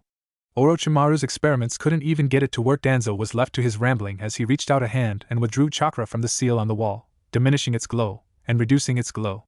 He would never realize it, but this caused him to miss out on the name of the person whom he was thinking about at that very moment. In the Sandaime's office, the old Sarutobi looked at Kakashi before taking a long drag on his pipe, slowly exhaling, the smoke puffing out and lilting lazy rings. Kakashi made no motion of any sort, his body in his standard lackadaisical slouch, his single visible eye lightly drooping downwards. Sarutobi cleared his throat before speaking. Now I'm sure you're wondering why I mentioned the Raikiri and Chidori? Kakashi offered a nod as his reply. Well, I do not want you teaching Naruto the Chidori or the Raikiri. At this, Kakashi's visible eye widened. What? But why not Hokage-sama? Even though Naruto doesn't have the Sharingan, he has more than enough chakra, and his use of Kage Bunshins as shields and scouts makes up for his lack of the Sharingan. Sarutobi lightly pulled on his pipe, staying calm. Simply put, Kakashi, the Raikiri and Chidori are not assassination techniques. I have long contested you categorizing them as such. Kakashi nodded. The Sandaime had never agreed with him calling the two techniques assassination techniques. And why not Hokage-sama? They are intended to act as a one-hit kill move. Their power and speed surely classifies them as assassination jutsu. The Sandaime just shook his head. Kakashi, as a prodigy, had never wanted to admit that he was wrong, and would do everything in his power possible to prove that he was indeed right. Tell me, Kakashi. Your technique is named Chidori, 1,000 birds, due to the massive chirping sound it makes, no? Kakashi nodded. It was a well-known fact that concentrated lightning chakra that had yet to be molded, such as the Chidori, fired off miniature lightning bolts, that when they struck particles in the air, created a sound similar to that of a lightning bolt striking the ground, only much smaller. Then if it makes such a distinctive, loud and recognizable sound, why is it classified as an assassination?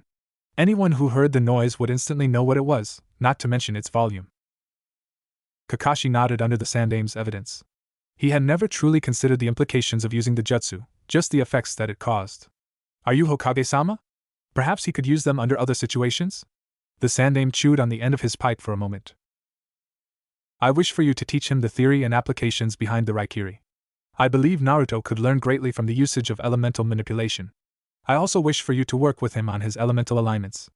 I have a suspicion that he is primarily a wind alignment, but he may have a budding water alignment. Considering his heritage, they do not surprise me. Kakashi nodded. And you hope to add lightning to his elemental repertoire before he becomes old enough that it completely solidifies? The Sandaime nodded. He should be old enough that none of his other alignments shouldn't be affected by more training. Kakashi agreed. Naruto was at a delicate stage where in his development where he could add more elemental alignments if he practiced them enough, but they wouldn't overwhelm his natural alignments. What neither of the two knew was Naruto had indeed been a natural wind and water alignment in his previous life. Nor did they understand that the Kyuubi had been a fire and earth alignment, and being sealed inside of Naruto passed that trait on. The two were in for quite the surprise when Kakashi began developing Naruto's lightning affinity. What no one knew, not even Naruto, was that with elemental alignment of the 5 primary elements, special abilities were unlocked. The Kyuubi knew of the main one, but had always neglected to inform Naruto of the fact that it existed, as he never developed a lightning affinity. That ability was simply known as elemental combination. And through all of this, Danzo missed the name used, and the major facts discussed. However, a root operative in Umbu who was stationed outside of the Hokage's office heard some of the conversation. However, he once again missed the name that was used, and only learned of his, hopeful, third alignment. He had to wait several hours before he would be able to deliver the information to Danzo, and in that time, he would be focused on remembering the specific details. Wind, water, and lightning were a deadly combination after all. Naruto's head was throbbing. He could feel a massive migraine coming on, and the Kyuubi's chakra wasn't making much of a dent in it just yet. He gritted his teeth as his ears were assaulted by loud yelling. Yash! Gai-sensei! It seems I was wrong. I have not killed a small child. His youth was so powerful it deflected the brunt of the force. He is truly a formidable boy. The boy was ranting and just wouldn't be quiet. Naruto, doing the one thing he could think of at the time to shut him up, aimed his foot at the source of the voice, and swung his leg in an arc. Now, Naruto's aim was fairly accurate. However, he had forgotten that his legs were now shorter. So, instead of reaching the desired height and impacting the source of the voice, he instead hit something, or more correctly, someone else. Child-san. It is most youthful to kick Niji-san in the face. I must inquire as to why you would perform such an action knowing how unyouthful it was. Naruto's mind instantly kicked into overdrive. Niji? But Niji's dead. I saw him die. An image flashed before Naruto's eyes, blocking out whatever pain he was feeling and whatever he was seeing. Instead, the image filled his mind. A burning field filled with hundreds of bodies. The stench of burnt flesh and hair permeated the very atmosphere, burning his lungs with every sickening breath. A figure stood in front of him. It opened its mouth and laughed. Another figure lunged at it. He was hitting him again and again, but the sickening laughter continued. It filled his ears with ringing, and his throat and his nose burned with the acrid smoke filling the field. The figure raised a blade of some sort, and brought it down upon the other figure. He licked the blade afterwards. He slowly tapped it against his neck once or twice, testing the fallen figure's reaction. Shrugging, the maniacal laughter started once more. He swung the blade. Again. Again. And again. The blood flew into the air, barely visible amongst the smoke and burning skies. The figure turned towards him. It licked his lips as it approached him. He opened his mouth, to cry, to yell, to speak, but nothing came. The figure stood above him now. It bent down and his cracked, bleeding lips began to move as the figure spoke to him. The Hyuga wasn't much of a challenge, perhaps you will be? As he started to laugh, blood spitting from his mouth, landing on his face, a large glowing blue blade appeared in his chest. Turning around, standing behind him, his arm extended, was Hyuga Niji. The ultimate Juken strike. Sword of the Tenketsu. The figure choked and coughed and collapsed on the blade, motionless and lifeless. Niji gave a small smile and he began to slightly relax. He tried to yell out to Niji as the figure's eyes opened once more, but his voice still wouldn't work. The blade swung once more, and Niji was left clasping his hand to his neck as the blood slowly pooled around him. He shuddered and gasped for a few seconds, but eventually fell still. A few seconds passed while the man smirked while examining the hole in his chest. Suddenly, a loud roar filled the field. He looked up, and his eyes widened in fear. It was the first time in many years they had, and it was the last time they ever would. Hold him down! Hold him down! Niji! Keep your hands on his head. Tenten! Don't let go of his arm just yet. He seems to be calming down. Excuse me, are you alright? Naruto opened his eyes, gasping for air, sweat beading his forehead, eyes darting every which way as he slowly realized where he was. What? Gai-san? What happened? Gai stood up from his position, kneeling next to him, motioning for Niji to let go of his head. You began to convulse and seize. We don't know what happened exactly. We feared Lee's kick to your head may have destroyed your youthfulness. But when you awoke, we were overjoyed and filled with your overflowing youth to know that you were fine. But then you kicked Niji in the head, which Lee remarked was quite unyouthful. Then, you froze for a moment, then you began to spasm. We held you down in an effort to lessen your self-injury. Naruto blinked as he listened. Lee's kick had disoriented him. He had forgotten his situation. Niji was alive and well here. And unfortunately, he was still probably a huge ass. Naruto suddenly started laughing. He laughed because he imagined Niji's face on a fat meal. Naruto's laughter spread throughout the group, as he was followed closely by Lee and Gai. Tenten couldn't but start laughing while Niji crossed his arms and turned his nose up at them. It would have looked better if he didn't have a large black and blue mark forming on his chin. As it was now, well, it looked like the Hyuga was growing a very splotchy colored beard. The image just made Naruto laugh more. Niji didn't know what he was laughing at, but he couldn't help but start laughing, however slightly, to himself. After Team Gai and Naruto had calmed down from their laughing fit, or in Niji's case, chuckles, Gai decided to find out exactly what had happened to cause Naruto to enter their training field and to seemingly attack Niji. Excuse me, but what is your purpose here? It is not often that a young ninja trainee wanders into a shinobi training field. Naruto was irked that Gai thought he was only a trainee. He was wearing the official Konoha headband after all. I am not a trainee. I'm a fully trained, fully fledged genin tier shinobi of Konohagakure. Gai looked at him for a moment before laughing. You are much too young to be a shinobi. You look only 10, and will not graduate the academy for another 2 years. Although you are bursting with youth, even my team, the most youthful of all, has only just become a genin team. His team nodded. This had been their first team meeting. I look 10 because I am 10. They all looked at him and blinked. I successfully completed the criteria for early graduation. Gai looked at him before beaming a huge smile while forming the good guy pose. YOSH. I can see your youth knows no bounds. Now, who are your youthful teammates? Naruto unwittingly took a slight step backwards. He never remembered this side of Gai. He chose the more serious, while still kind-hearted version, who would not come around until the war. Actually, I don't have any teammates. I was placed under Hatake Kakashi as his apprentice.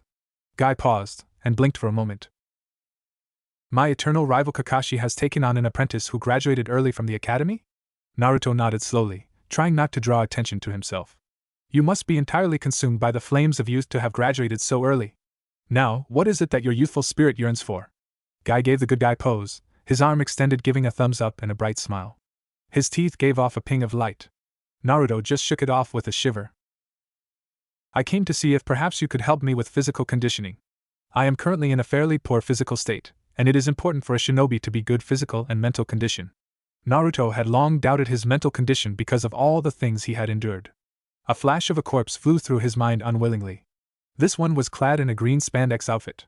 Its limbs were gone, each one in no fewer than 3 pieces laying around it. Its jaw was removed, the tongue hanging limply on top of the blood-soaked throat, the jaw embedded into its stomach. Its face was burning, the flesh blackening and curling, the smell permeating the air. Naruto shook his head to rid himself of the image of Guy's corpse. Guy was in front of him now, alive and well. He knew he had to give up those memories, to some degree, or they would continue to haunt him, but he didn't want to surrender completely to his younger mind. Finally deciding he would think about it later, he turned back to Guy. Why would you come asking another teacher for help? Surely you can ask Kakashi for help regarding your physical health. Besides, is it not against policy to ask another teacher for help? And wouldn't my training take up too much time that could be better devoted to Kakashi's training? Naruto nodded. Guy had made several good points. Because Guy-san, Kakashi's specialty is ninjutsu and genjutsu. He is not much of a physical specialist at all. Also, Kakashi is officially listed as my mentor, not my jounin teacher. Besides, Kakashi is 3 hours late to any appointment that isn't urgent. I could use those 3 hours to attend to any physical regimen you may decide to prepare for me, Guy-san. Guy nodded. It is decided then. I will devise a training schedule for you. You will also be an excellent sparring partner for my youthful students. With work, you could become as good at taijutsu as Lee. At this comment, Lee jumped up yelling his sensei's name. Guy cheered Lee's name back. This continued several times before they began to hug, and the image of a sunset seemed to appear behind them. Naruto rubbed his eyes and it faded away, but he could have sworn it was real. Naruto backed away from the 2 taijutsu enthusiasts. He didn't want to be hanging around them while they were acting this way. He kept walking backwards until he was out of the training ground. Niji and Tenten were both shaking their heads at their teammates' actions. They weren't at all surprised that Naruto had left very few people could handle their teammates. Kakashi stood inside of a bookstore. In front of him was a large bookshelf. It was orange and color was covered in the words Ika Ika. All the books were wrapped in a black plastic cover. The covering had white words naming each book. Kakashi carefully selected one. He pulled it off the shelf with the utmost care. He slid his hands over the covering. Hearing the crackle, he smiled. He selected another from the shelf and felt it in his hand. Giving a slight frown, he shook his head and placed it back on the shelf. He reached for a second one before pausing. He frowned deeply and shook his head. He reached for another one, and when his hand touched it, he grinned. He quickly pulled it off the shelf and turned to leave. He paused when he saw who was standing there. Kakashi's old teammate, Inuzuka Rin, was standing with her arms crossed as Kakashi selected his literature. He took on a look of surprise when he noticed Rin. Oh, hello Rin. I didn't expect to see you here. What's new? Kakashi smiled at her. Rin couldn't help but chuckle and smile back. Not much, Kakashi. I see you still make your selections with the utmost care. Any particular reason this time? Kakashi nodded.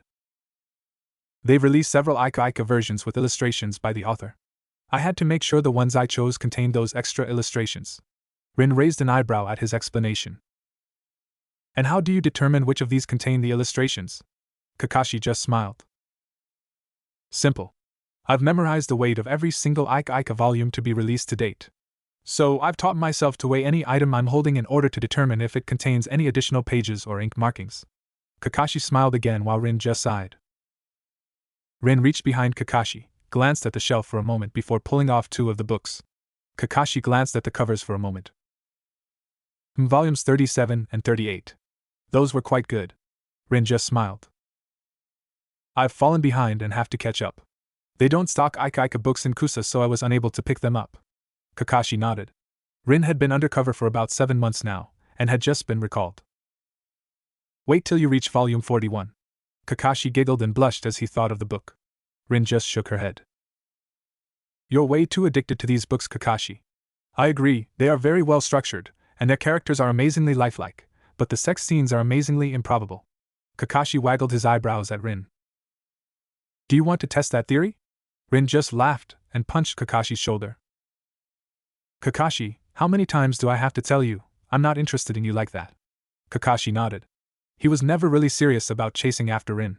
Obito had been, and for a time, Kakashi was too. But over time, he had drifted away from serious romance. His constant reading of his Ika Ika books was a way for him to escape from the reality of the romance. The truth was Kakashi was afraid of most serious commitment. That was why he failed any team that he was previously assigned. His stint in Umbu was his way of distancing himself from real people. But now, he had an apprentice who he didn't really have a choice to fail or not. Kakashi shook his head. He didn't know if he could handle that responsibility or not. Kakashi. Kakashi! Are you listening to me? Kakashi snapped out of his reverie and looked over at Rin. You were ignoring me. Kakashi just scratched the back of his head nervously. I was thinking about some things. Rin nodded and Kakashi gave a relieved sigh. As I was saying, what's this that I've heard of you taking on an apprentice? Kakashi looked at Rin. Was it really traveling around that fast? The Hokage wants me to take an apprentice and train him to be an assassination specialist. He also doesn't want me teaching him the Chidori or Raikiri. Kakashi seemed disappointed that he wouldn't be able to pass on his personal techniques. At least someone finally told you those techniques of yours are absolutely terrible for assassination. The boy wouldn't be able to use them anyways. You need the Sharingan for them to work properly. Kakashi nodded weakly. He had known that it required the Sharingan. He had hoped that he would be able to pass the technique on to his children. The little-known truth was that after Rin, Kakashi had fallen in love once more. Her name was Uchiha Akari, Moonlight. She had been the love of Kakashi's life, and he had been planning to drop out of Umbu and become a regular jounin to marry her. It was a week after he left Umbu, when the entirety of the Uchiha clan, save Sasuke, was brutally murdered. Kakashi had never even had the chance to say goodbye. The ring he had planned to give to her still stood in a small velvet box atop a shelf in his home. A silent reminder of what was taken from him. So, who's the unlucky little bastard who'll get you as a teacher? Kakashi didn't even chuckle at Rin's attempt at humor. His name is Uzumaki Naruto. Rin stiffened slightly at the name. The Kyuubi child? Kakashi gave Rin a stern look. I'm going to pretend I didn't hear that. Because you know, under the Third's decree, if I did hear a statement like that, I would be obligated as a Konoha shinobi to kill you. Rin just slapped Kakashi's shoulder as she proceeded to the cash register and paid for her books.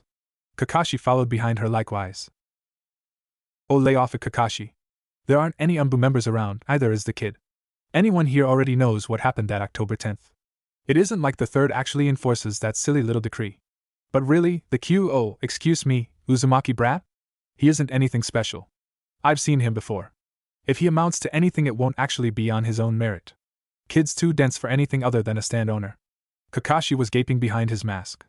He hadn't known Rin to be such a cold and uncaring person. He shook his head. Yes. He showed considerable skill during his genin test.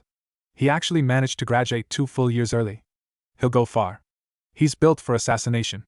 Rin just waved her hand at him. Sure. Whatever you say, Kashi. I got to go. I'll speak with you later. Kakashi nodded as Rin waved goodbye and walked away from the bookstore. If Kakashi had been paying attention, he may have noticed the wind ruffle Rin's sleeve just enough to catch a glimpse of a tree tattooed onto Rin's arm. Rin walked down the streets barely paying attention to the things around her. Her smile and cheerful attitude were gone. In their place was a face of cold, hard determination. She entered the red light district of Konoha. A slummy, sleazy part of town tucked into the darkest, dankest corners of the city. Large neon signs flashed dizzying words and images. Women coaxed in men from the doorways. Rin almost sneered at the number of people that were here in the middle of the day. She walked through the neon maze of brick and mortar, the blinding flashes sparking everywhere. Screams and shrieks echoed across the dark, blood-stained streets as more flowed into the gutters. An arm fell limp and was dragged into the darkness of an alleyway. A woman escorted a man to his hotel room, undoing his tie. He would awake to find his money and valuable possessions missing. He would scream in mental anguish before heading back to the district to hunt down the seductress. On his way in, he would be snagged and pulled into an alleyway. A meal for some back alley slum walker who could tell you by the thickness of the grease and blood on a diner floor which diner it was. Rin walked by a diner, red slowly seeping under its doorway. It opened to reveal a large man carrying a dark mop pushing the blood out into the street. If you asked, it was pig's blood from the butcher shop in the back that had a clogged drain. But anyone who was poor enough, or greasy enough, or enough of a back alley trader to have eaten there would tell you it was too tough and too stringy to be pork. People disappeared in the red light district every day. It was Konoha's disgusting secret.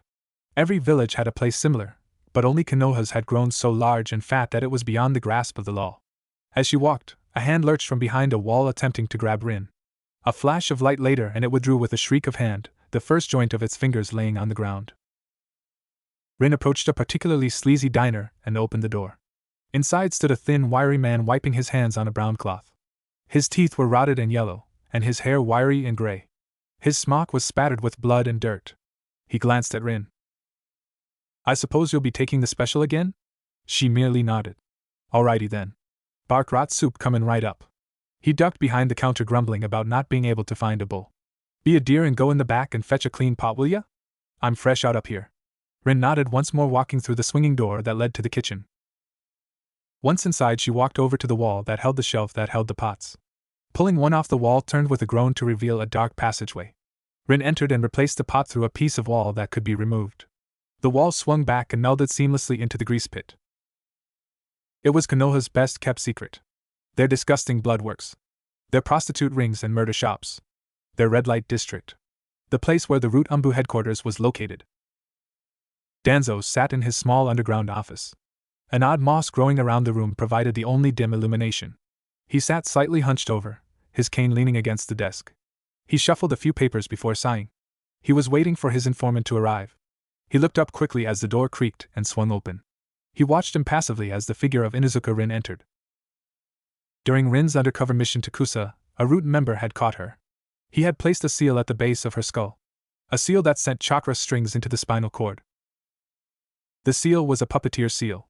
It allowed the user to take complete control of something, usually people. The unfortunate thing was that people had a pesky habit of resisting influences. It was used on puppets for a while, but since the seal required a consciousness to inhabit the body, puppeteers became incredibly easy prey while they controlled their singular puppet. However, Danzo had utilized the seal on Rin's body and had a Root agent located somewhere in his HQ always operating as Rin. He had been controlling the seal for so long, he no longer thought of himself as who he was, he had become Rin. Danzo looked at his Rin puppet. When he looked closely enough, he could see a spark of the old Rin deep within the body. He gave a small laugh as he stroked Rin's face, watching the minuscule muscle twitches indicating she wanted to jerk away from him. Danzo just chuckled and took his seat once more. He looked once more at the puppet. "Rin, what do you have to report to me?" The controller instantly fell into Root mode. "I've discovered the name of the child being placed under Hatake Kakashi. The child's name is Uzumaki Naruto, and they intend to train him as an assassination specialist." Danzo nearly choked when he heard the name. "Are you sure you've heard the name right?" He wasn't taking any chances. "Yes, Danzo-sama. I spoke with Hatake Kakashi personally and he mentioned him by name." The Root member didn't find it important to mention the fact that QB child had slipped. That was not something Root members said. He had been trained to report only what he was supposed to, which led to some better reports concerning details, but concerning details not pertaining directly to the mission, everything was lost. "Leave me. I need time to think about this." The Root member nodded and bowed. He stepped back through the door, falling back into the character of Rin. Danzo stared at the large seal on his wall. "So it's the QB brat that's being trained by Hatake. He would have made an excellent Root member, but he's far too headstrong. But if he's the one who has wind and water affinities, and they're training his lightning affinity..." Danzo suddenly sat upright in his chair. His visible eye was twitching slightly, and the bandages over his other eye seemed to twitch in anticipation. The QB was water, fire, and earth aligned. That means the boy's water affinity will match if not outdo his primary wind affinity. And with fire and earth, Danzo's face paled. He would be aligned to all 5 elements. Danzo had never heard of someone having all 5 elemental affinities. The last person to do so was the Six-Path Sage, and the power he wielded was absolutely enormous. He gripped the table and turned up his listening seal. This could be a bigger wrench in his plans than he had previously expected. Danzo let out a sigh as he turned to the seal and listened. The sound of a brush flitting lightly over paper calmed Danzo down as it always did, and he could almost rely on Sarutobi to either be painting or discussing important matters. Sarutobi sat behind his desk, his brush deftly swirling across the scroll in front of him. He gave a small smirk as every couple of strokes he would make one on his desk. It was more of an experiment than anything else. If it worked, he would carve it into his desk permanently. He chuckled as he looked at the small glowing seal on his desk. "How much of a naive Hokage do you take me for, Danzo? I've been in this office for over 30 years and you think a seal carved into my desk would go unnoticed?" Sarutobi was hoping to reverse engineer the seal so that it would give him insight into wherever it was Danzo kept the receiver seal. Sarutobi looked at the scroll that he was writing. It was a message to Kakashi. It was written to be delivered once Sarutobi died. In the scroll he was leaving his most important messages. He was leaving the secret of Naruto's heritage to Kakashi. He glanced up at the picture of the yondaime on the wall as it stared him down. He took a deep breath before continuing to write. He knew the Yondaime would be disappointed in him for informing Naruto so late in his life. 10 years without knowing who his parents were. The Yondaime's face stared him down continually, and he sighed before thinking to himself. What would you have me do, Minato? You know who Naruto's parents were. You knew them far better than I ever did. I can't go spouting off who they were. Naruto's life is in enough danger already. I don't need him running off to find his heritage. Sarutobi slowly wrote the last few lines of the note before sealing it with a blood seal that would not disappear until his death. He moved a small panel on his desk before swiping his blood across a hidden seal. A small door appeared. He opened the door and slipped the scroll inside before closing the door and swiping his blood across the seal once more, causing the door to disappear. He remembered the last few lines of his note. Kakashi. If Naruto heads for Kusa or Nami to rediscover his heritage, go with him. What awaits him there is not of a kind or friendly nature. Sarutobi closed his eyes and remembered his excursions to Kusa and Nami when he was much younger. He hadn't known it then, but he had met Naruto's ancestors. Their secrets were so jealously guarded that it was suicide for someone of even his caliber to chase after them. But Naruto was only a 10-year-old boy. What would he know of his parents? Sarutobi didn't know it at the time, but his note that he left since Naruto was becoming an apprentice would cause ripples throughout the shinobi world. Sarutobi had just taken the butterfly effect, smacked the butterfly out of the way and started waving a fan. As Sarutobi closed his eyes and leaned back, he heard a slight grumbling and then quiet shouting. He immediately sat up and pressed his ear to the seal he had drawn. He could hear Danzo yelling at someone about messing up the new recruit's emotional desensitization training. He grinned before pulling out a small knife. He had some adjustments to make. Naruto lay in his bed in his apartment staring at the ceiling. He would meet Kakashi the next day for his day of training with the smut-nosed shinobi. He had no idea what was in store for him this time around. He had still been in the shinobi academy at this age in his last life. That was such an odd and foreign thought for him. He let his hand fall limply by his side where his swords used to lay.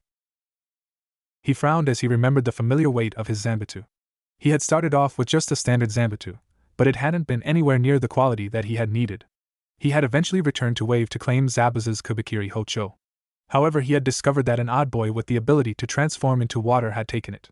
His name was Suigetsu. In his anger, Naruto slaughtered Suigetsu and claimed Zabuza's Zanbatsu, which Suigetsu had kept in good condition. Naruto never felt remorse about slaying Suigetsu. He had robbed Zabuza's grave, whereas Naruto was merely returning to claim his spoils of war. He also felt the lack of weight from his katana. It hadn't been anything particularly special, but it held a special place with Naruto.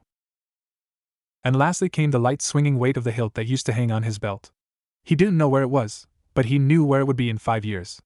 It was Konoha's hereditary blade, the Raijin. Stolen by the A-rank missing Nin Rokushu Aoi. He rolled over and stared at the wall. Kakashi was a terrible teacher to him the last time around. But now, with Kakashi's full attention, and his knowledge of his past life, Naruto swore he would change things. The images of his dying friends flashed through his mind once more, only this time there was more. Amid the visions of his friends' bodies burning, dismembered and bloody, there was a new face. The last face that passed into his vision was one that wasn't dismembered. It wasn't bloody, nor was it dismembered. Yet this face brought a tear to his face. He had done so much for him. As Naruto closed his eyes and drifted into sleep, the image of the Kyuubi no Kitsune flashed in his mind. As he drifted further and further into sleep, he shed a tear just for the Kyuubi. And just as he was on the precipice of sleep, a voice rang through his mind. The hell? Naruto immediately shot up in bed. He spoke aloud to himself as if to assure himself that it was just one big hallucination. Kyuubi?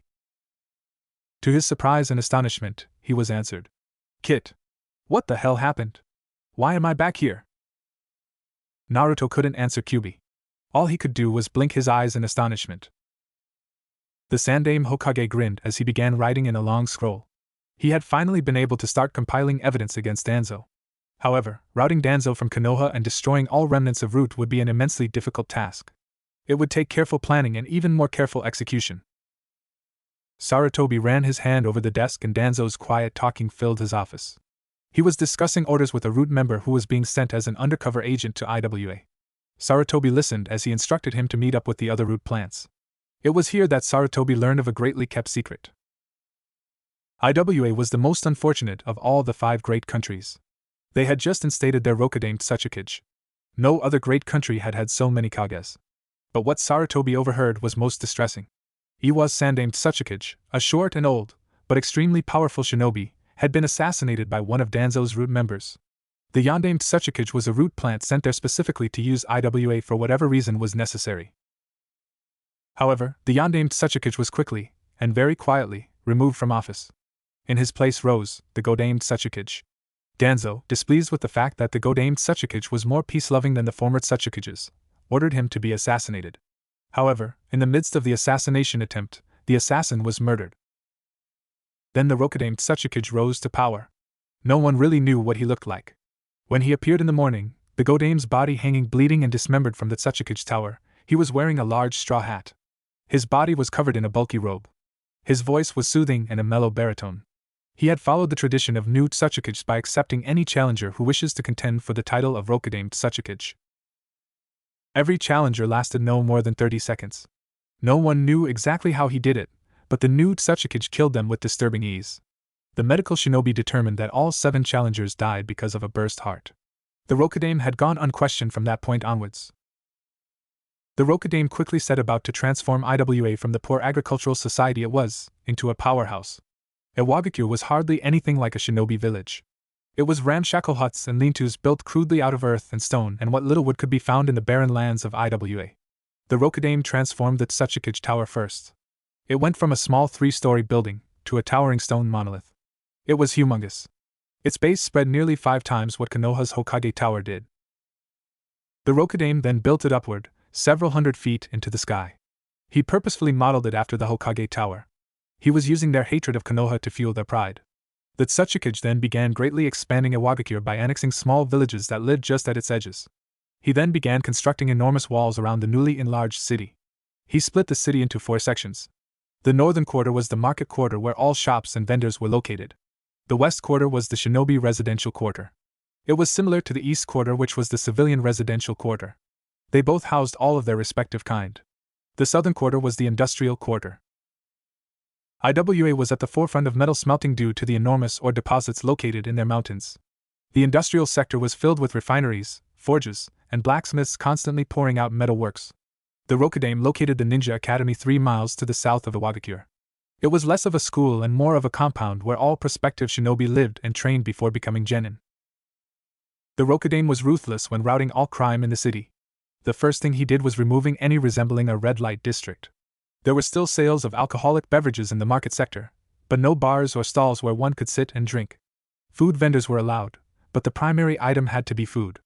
Anyone attempting to bypass these laws simply disappeared, and their lot auctioned off to prospective owners. Instead, the Rokudame instituted a new idea. He created multiple red cities. Red cities were clusters of business, bars, brothels, hot springs, and the like. These cities were filled with alcohol and sex. However, they were amazingly well policed. The red cities were the Rokudame's way of rewarding shinobi. After completing a number of missions, they were given a stay in a red city. The number of missions and their rank equated to how many days they were given.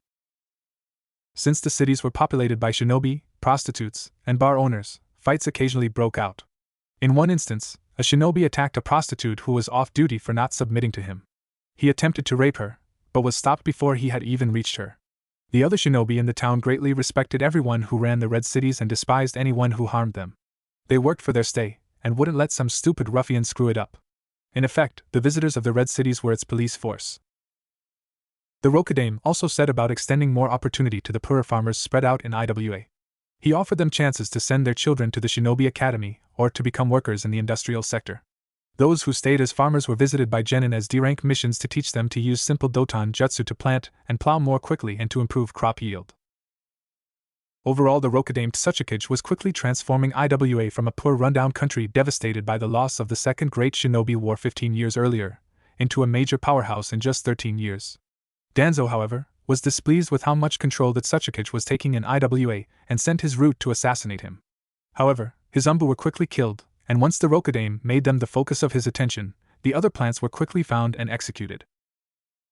That had been 2 years ago, and now Danzo was attempting to re-establish his connections in IWA, but was having very little success. This news troubled Sarutobi. They hadn't heard of any of this. To the knowledge of most of the world, the Sandaime Tsuchikage still held power. However, Danzo's inside information proved that false. Sarutobi quickly wrote down all that he had heard Danzo tell his new plant. He shook his head for the poor lad. There was no way he would make it into IWA, and then back out alive if this Rokudamed Tsuchikage was as powerful as he seemed. Unfortunately, he had no other sources of information. Sarutobi sighed as he unsealed the secret cupboard once more, placing the scroll inside. IWA becoming such a powerhouse was indeed a large problem, but Sarutobi had the feeling that there were underlying motives to this Rokudame's actions. Danzo was making a huge mistake. His motives were far too obvious. He wished to infiltrate IWA and take over. But this Rokudamed Tsuchikage he improved IWA. He didn't just produce a huge military force and use it to wage war. He was building a force that was more than just mere military. He wasn't building an army, he was building a country. Naruto was walking towards Training Ground 9, his mind in a jumble.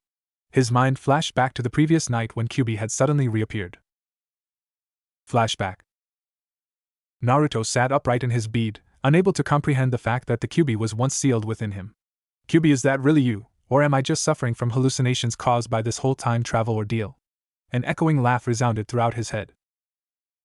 I'm as real as they come, Kit. Although why they come back after sacrificing themselves, and confining themselves to an eternity in hell to give you another chance to fix everything you screwed over the first time is still a mystery. Naruto couldn't believe it. Kyuubi was actually alive. And ungrateful as ever. Don't get me wrong, boy, I am not, nor have I ever been ungrateful. I was sitting down in hell, bit of a nasty place, for barely a year, and suddenly I'm back here, once more located within your gut. Although it's no longer a sewer, which is a nice aesthetic change. Kyuubi, that still doesn't even begin to explain why you're here. And you're you. You're not the Kyuubi was from when I was 10 years old. Kyuubi just laughed at Naruto. Of course I'm not. You see, all divine beings, regardless of them being evil or good in the eyes of existence, exist in a continuous string. If one version of us in a dimension dies, all other versions do too. Not in the same way perhaps, but they do.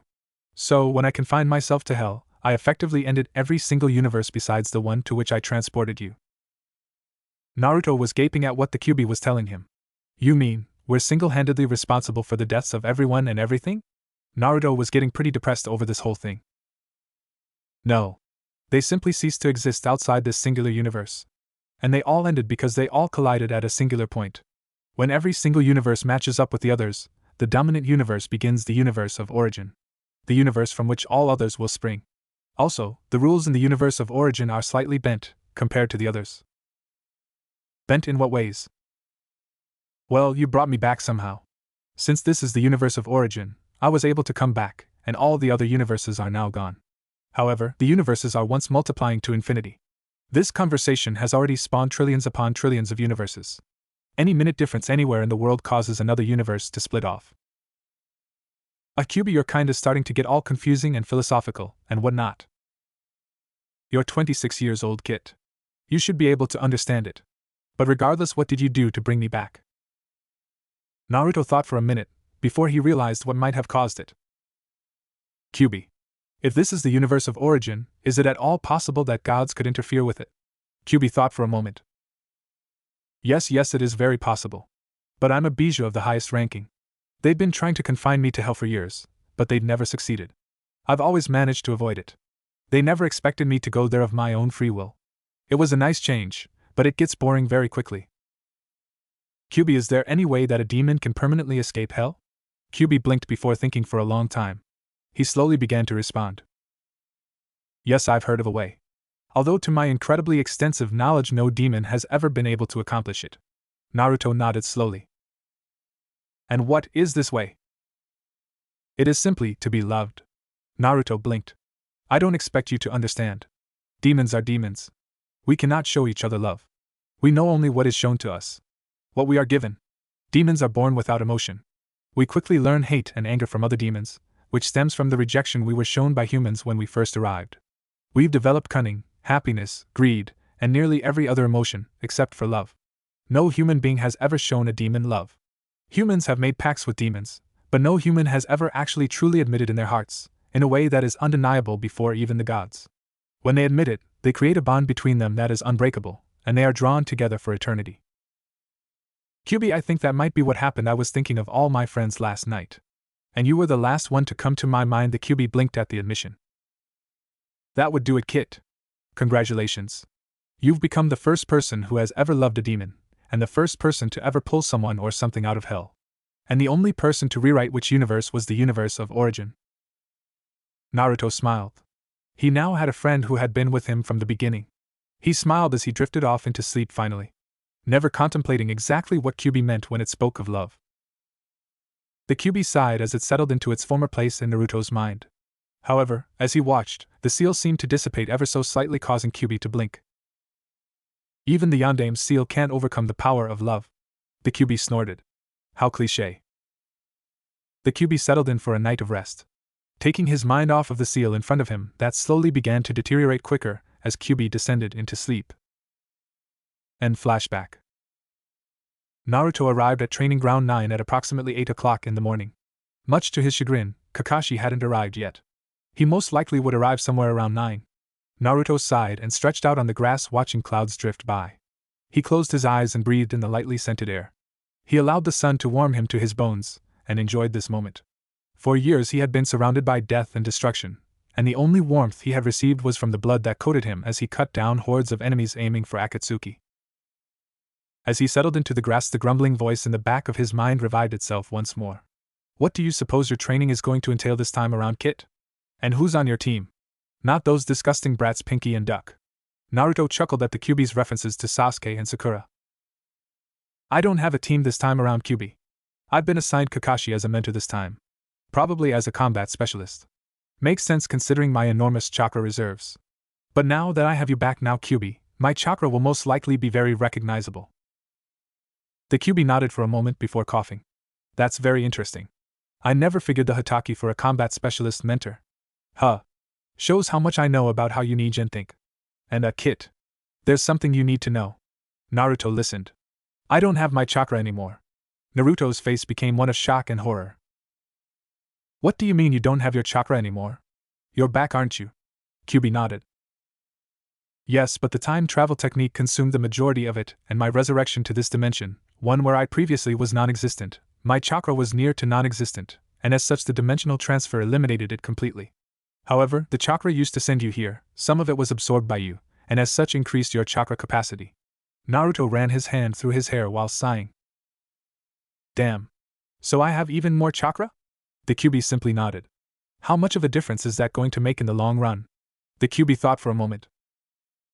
Considering you don't have all of it yet, not a lot. Your body can't handle the chakra of 8 tails of a bijou. Your chakra will increase at a quicker pace than a normal shinobi, but you won't become a chakra god until you reach the physical capability where your body could handle 8 tails of chakra without any negative repercussions. I'm sure you remember the last time you went 8 tails. Naruto did indeed remember the last time he had gone 8 tails. It had been when he was training to face Uchiha Madara. He had become a furless fox. It was a gruesome sight, and an even more gruesome thing to be. He never wanted to turn into that thing again. But the power he had felt was enormous. He could feel the air responding to the chakra floating off of him. The water quivered at his presence. The dirt shivered and seemingly floated closer to him. The temperature rose and sparks burst around him. Electricity had crackled across his exposed muscle. It was a magnificent feeling. If he could be like that all the time, which in reality would be around the time he could handle 4 tails. Then when he hit 8 tails, it would be twice that. The power would be nearly uncontrollable. You've got a long way to go. You could hardly even handle a full tail's worth in your past life when Duck defected. By the end of that life, 2.5 at most. Naruto sighed. With that kind of improvement, he doubted he would ever make it to 8 tails. He would need the lifespan of Uchiha Madara in order to accomplish it. He could rest a little easier knowing his Moon's Eye plan would go unaccomplished. Kyuubi. I remember when I was in the 8-tailed form, the elements responded to my chakra. I know I'm water and wind affiliated, and you're fire and earth affiliated, so where does lightning come from? The Kyuubi thought for a moment. I believe it was the Raijin you wielded for so long.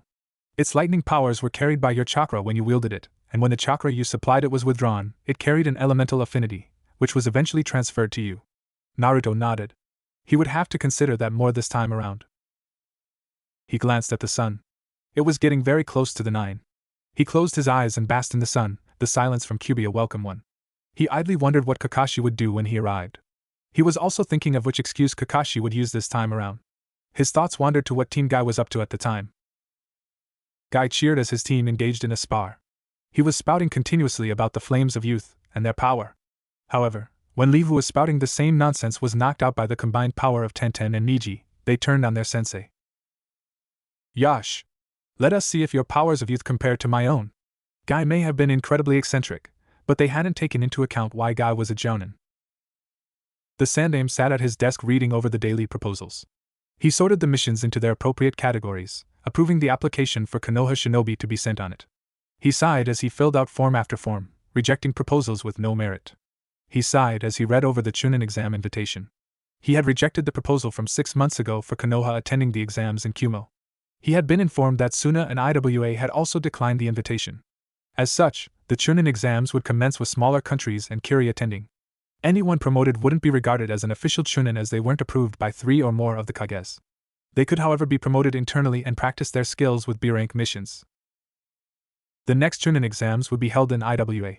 His preliminary intelligence informed him that Suna, Kiri, and Kumo were all leaning towards attending. Not wishing to appear as a weak country in front of the daimyos and other countries, Sarutobi decided he would attend. These Chunin exams would be held in 1 year, as was the case with all Chunin exam invitations. Sarutobi sighed as he counted. Konoha's turn would be approaching soon. He wished for Naruto to advance to Chunin, but he feared IWA would be too hostile towards him. He would have to wait at least a year before he advanced.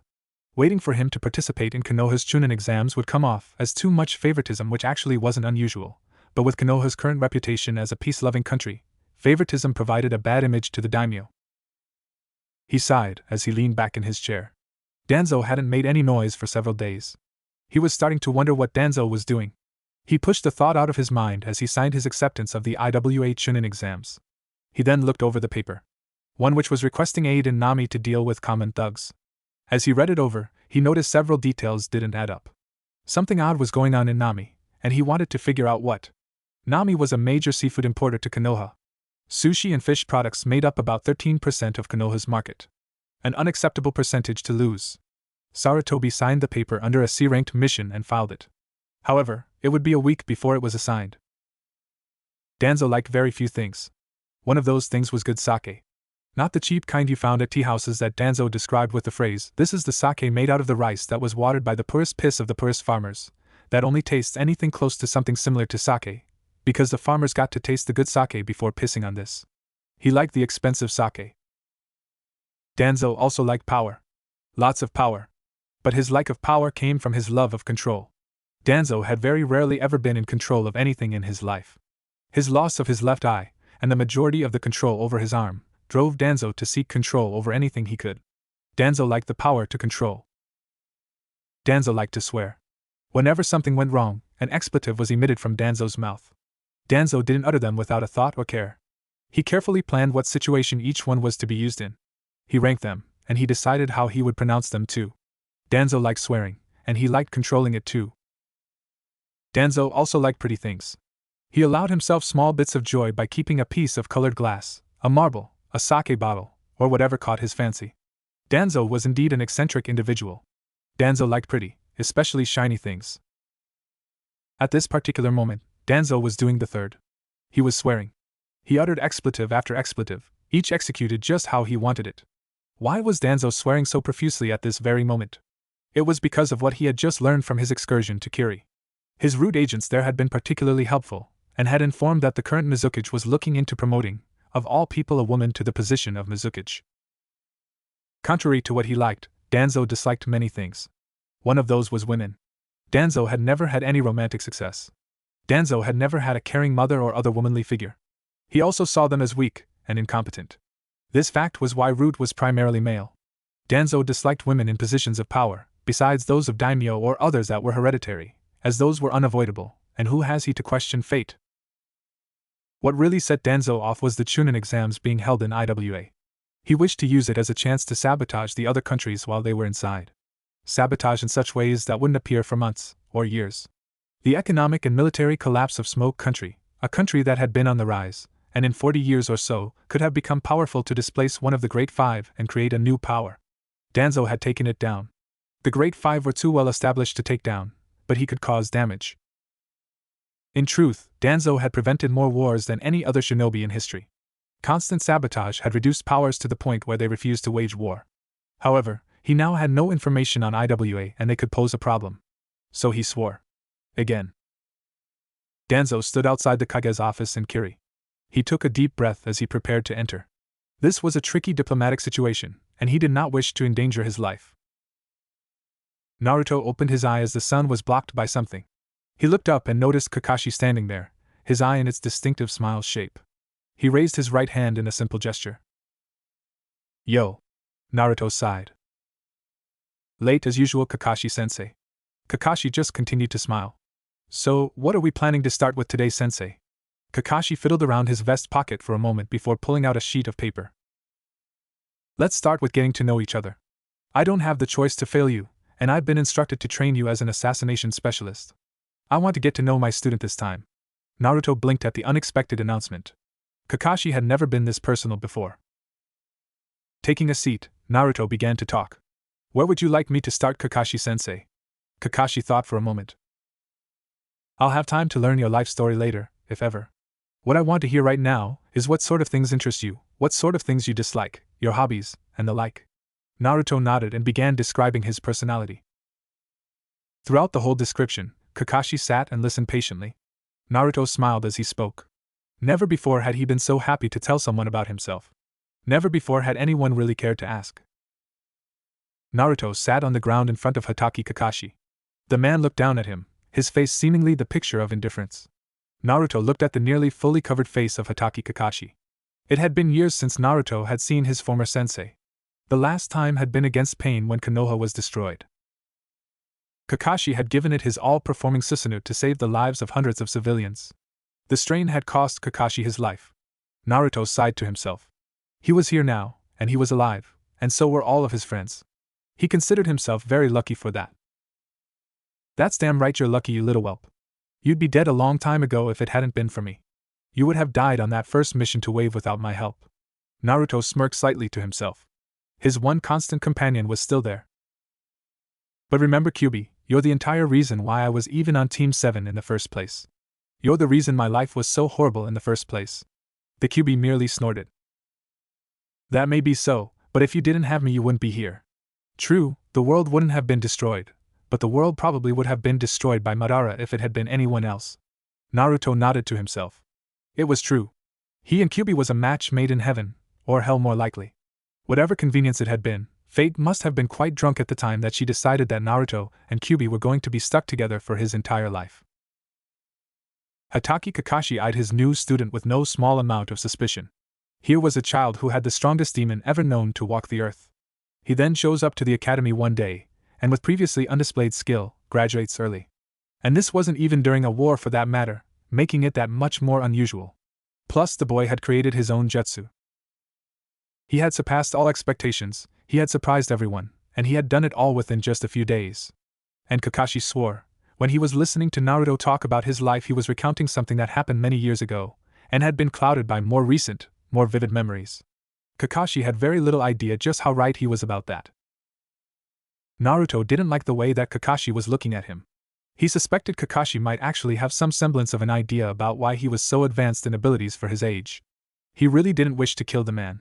He rather enjoyed the atmosphere of Konoha when he was able to relax and enjoy it. If Kakashi were to somehow discover his inconvenient origin, then he would undoubtedly be forced to remove Kakashi. He carried enough weight with him that he could potentially convince the Hokage or several council members that he was indeed from the future. Naruto had plenty of experience being a weapon. He hadn't realized it until later in his life, but he was no different from any of the other Jinchuriki. He was a weapon used by Konoha and by the council for their own personal gains. He thought he was different. He thought he had meant something. Konoha had never vested any interest in Team 7 other than Uchiha Sasuke.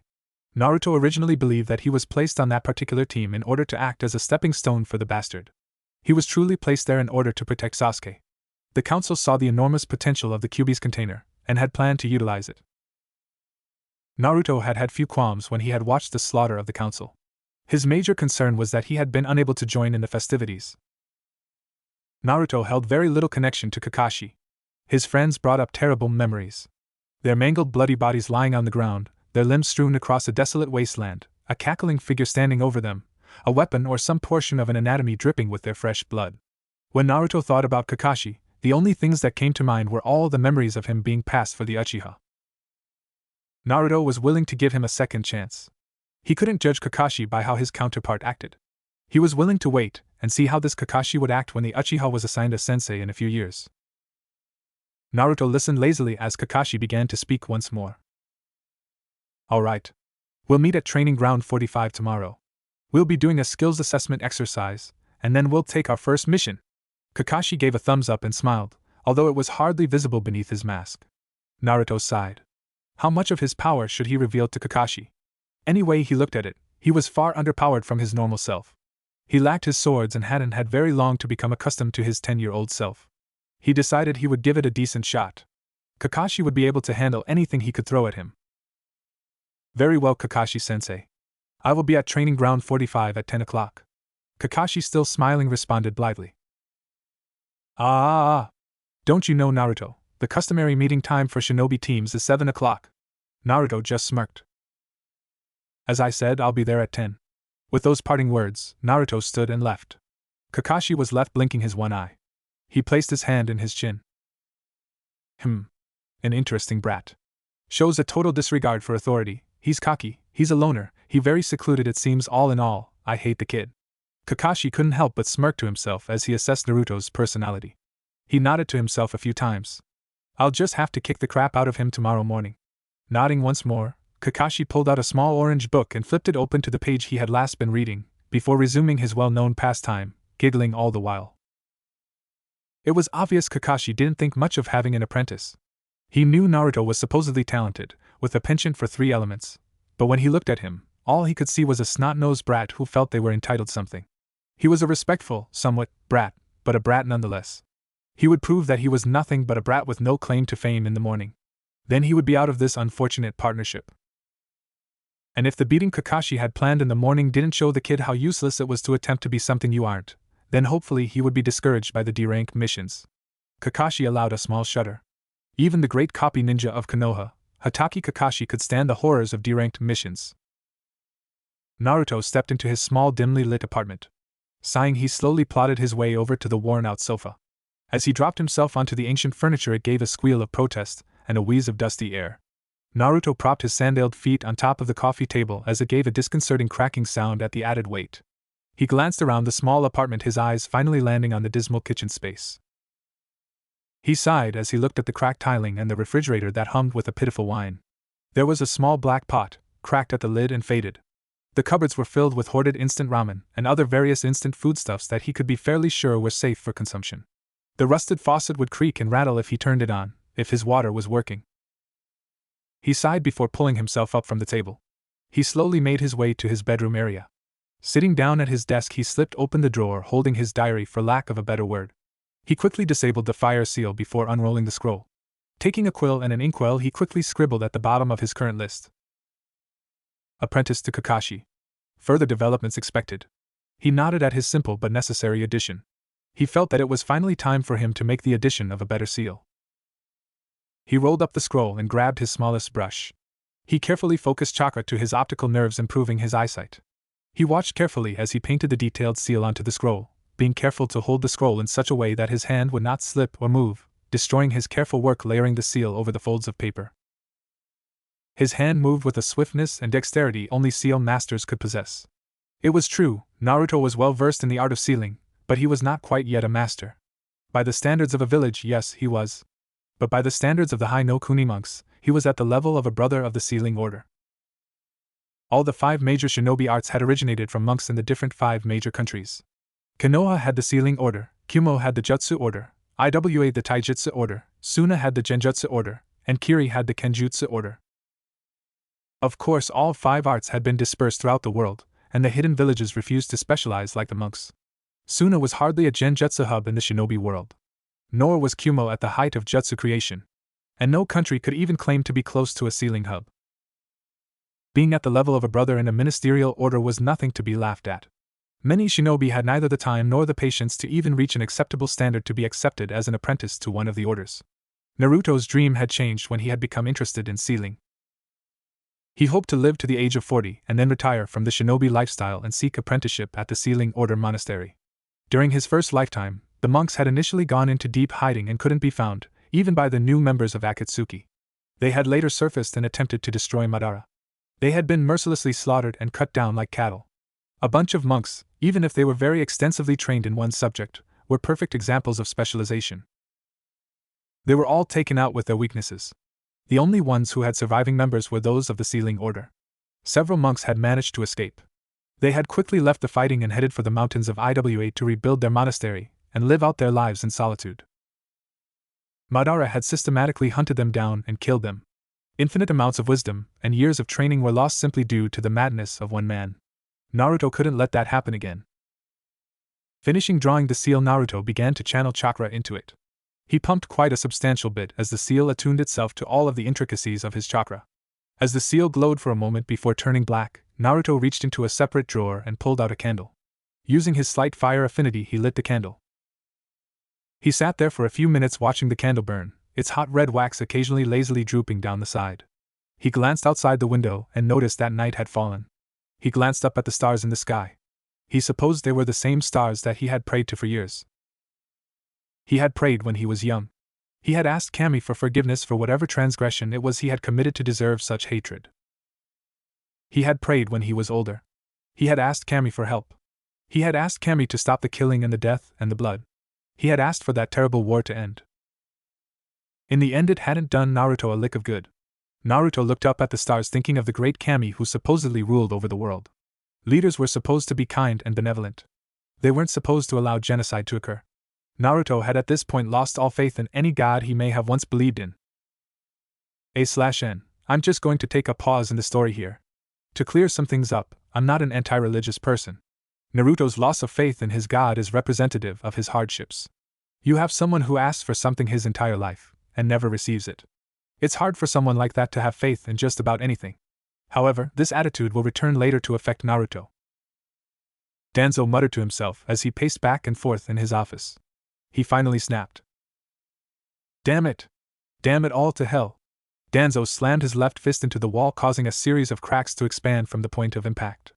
A small trail of blood began to dribble from his now possibly broken knuckles.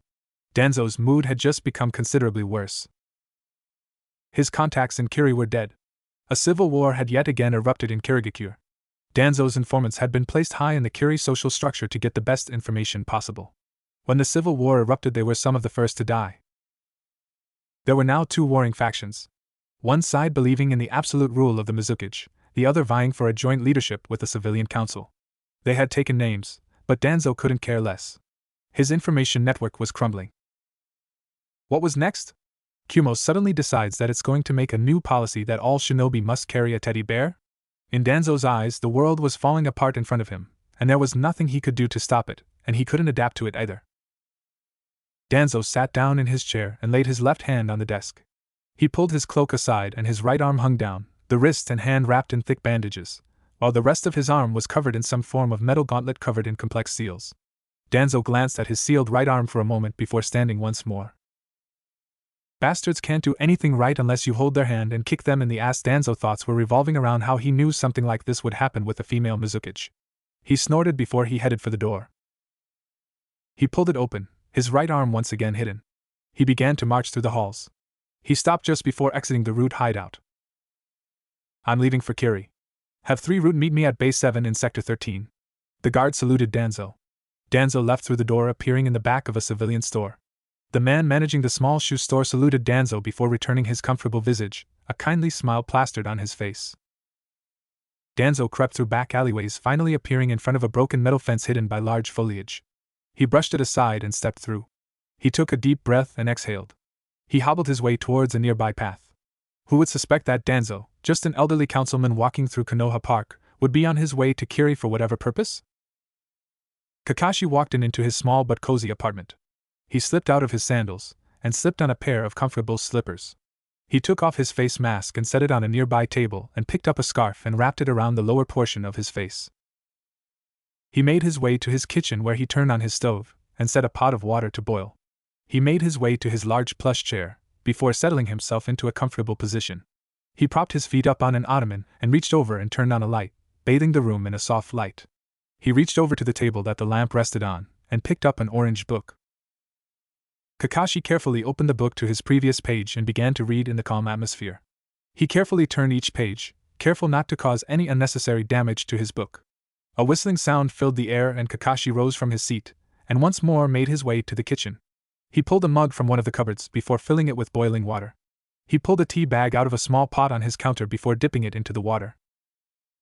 He added a dash of milk and a spoonful of honey to the tea, before making his way once more to the chair. He set the tea down on the table, before resuming his reading. All in all, Kakashi's normal evening routing was fairly mundane. However, in all his years of performing this ritual, he had always failed to notice that just outside his window, in the tall bushes he used for privacy, were two cold black eyes, watching his every move. If there had been light, and the figure had not been covered in dark clothing, Kakashi may have noticed the tattoo of a tree on the figure's arm. Naruto's eyes shot open at the 6 o'clock on the dot. Years of conditioning had trained him to wake at 6 no matter the conditions. He stretched his limbs before standing from his uncomfortable bed. He glanced around the small, disgusting apartment before sighing. He had 4 hours until he had to be at the training ground for Kakashi's test. Aptitude test my ass. Naruto knew Kakashi had no compassion for him. He had never wanted to be a teacher for anyone but Sasuke. Kakashi had justified his favoritism through the death of his former teammate Obito, and other such things. His favoritism had come to bite him in the ass when Naruto tore Sasuke to pieces. He had felt no remorse for destroying the last dregs of the Uchiha clan. If he had to do it again, he wouldn't hesitate. Sasuke had better pray Naruto didn't run into him any time soon. Naruto's mind still had reservations about his new reality. Sasuke could very well die the first time he ran into Naruto. Not that Naruto would have any reservations about killing him. Naruto pushed those thoughts from his mind. Sasuke was several years behind him and Kakashi was unavailable as a teacher. He quickly worked his way through his morning routine, boiling water for instant ramen. He quickly devoured the salty noodles, his face an expression of disinterest. Traveling the world had given him a taste for things far more exotic. He finished his meal, tossing the bowl at the sink, not caring when it crashed into the wall and shattered. He opened the rickety door. He knocked on it a few times before giving it a firm kick. It broke off the hinges and fell to the floor. Naruto sighed. His apartment building was disgusting. He really needed to do something about it. Frowning, he created a large group of Kage Bunshin. 2 immediately hinged into random villagers before heading for the Konoha Public Library, the rest headed for stores around Konoha. Naruto allowed himself a small smile as he walked away. Things were looking up. Naruto then began his stroll towards Training Ground 45. He had about 3 hours to burn, so he didn't much mind his slow pace.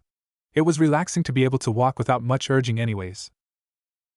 Naruto just began to wander and stroll throughout Konoha, taking in the sights around him, absorbing what small changes had been enacted to this particular existence.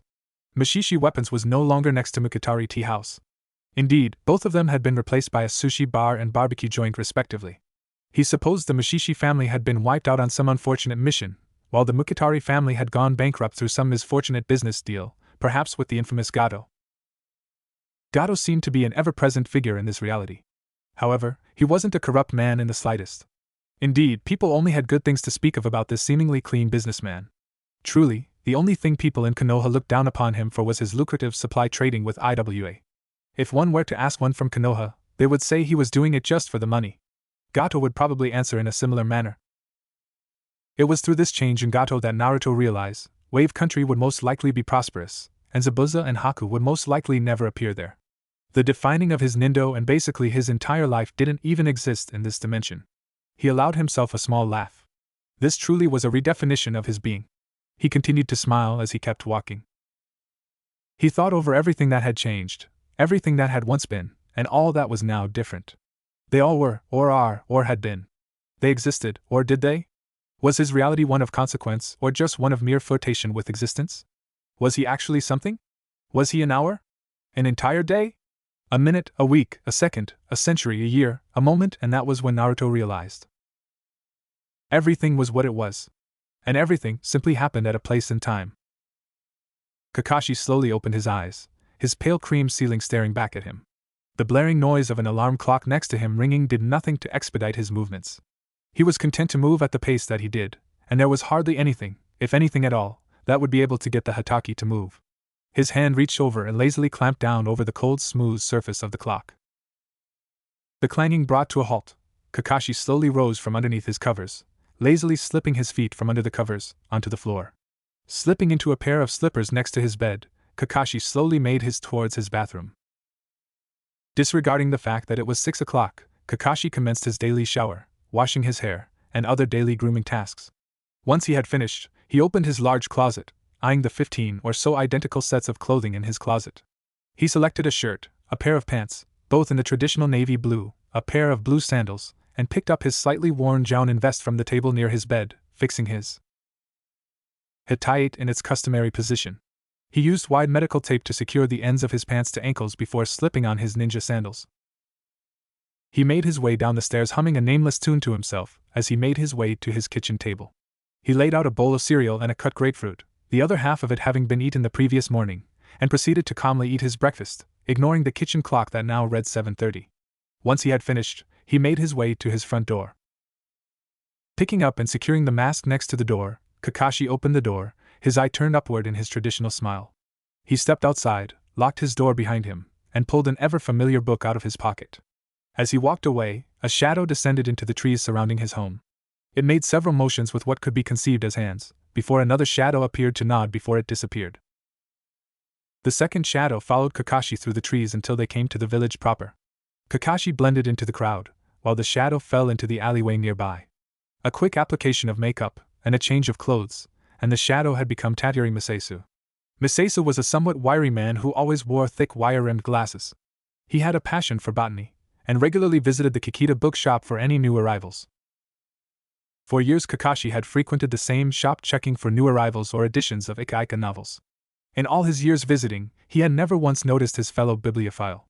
It was probably for the better, as if Kakashi had attempted to strike up a conversation with him, all he would receive was a jumbled mutter and mess of words of a civilian intimidated by a shinobi. So, if Kakashi had ever taken notice, he probably wouldn't have taken any action regarding the subject. But if Kakashi had paid close attention, he would have noticed that Miseisu carefully making notes in the margin of his botany books. Miseisu had never failed to purchase a book on a given day. Multiple copies of the same book over time were not uncommon. If asked by the clerk why he was repurchasing the book, he would simply give a stuttered explanation of his clumsiness, which was not uncommon for something with Miseisu's mannerisms. The clerk would laugh it off joyously before ringing up his purchase and sending him on his way. Danzo was always very careful when it came to picking out his subordinates. He trained them to be emotionless and incredibly effective killers who took orders without question.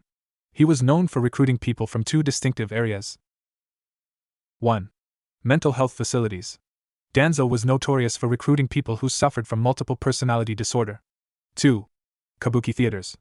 It was known in certain circles that if one proved themselves an effective enough actor, Danzo could recruit you for his A&B unit.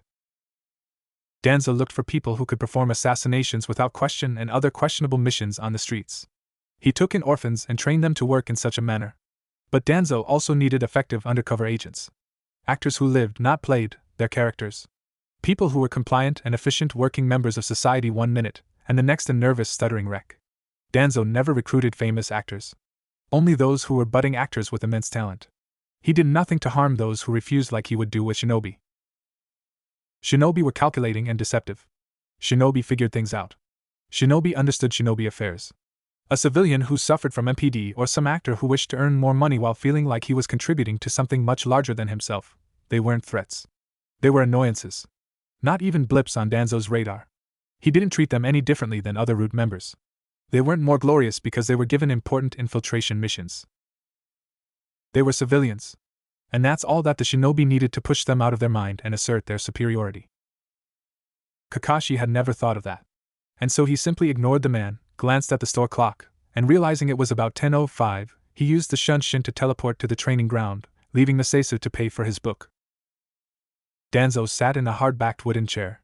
The office in which he currently resided was bare with minimal decoration. The owner of this office either didn't enjoy having fancy frivolous objects decorating their office, or rather, as was most likely the case, they couldn't afford it. Danzo was sitting in the office of the bloody Mizukage. Bloody because she supported the pro-bloodline side of the Kiri bloodline's civil war. The bloodless Mizukage was a man by the name of Matero Gasishi. He was staunchly in favor of eliminating all bloodlines from Kiri, while the bloody Mizukage, Terumi Mei, wielding two bloodlines herself, supported the pro-bloodline faction. The war erupted when the Yandere Mizukage, simply known as Yagura, died. Upon his death, his terrible reign ended, and the three-tailed giant turtle was released. It had not yet returned to Kirigakure. Yagura had instituted the Kiri bloodline hunts, and a faction wished for it to continue. While the bloodless side was quite numerous, supported by a majority of civilians who viewed those with bloodlines as demons or freaks, they were largely untrained and disorganized. The bloody side consisted of trained shinobi and bloodline wielders.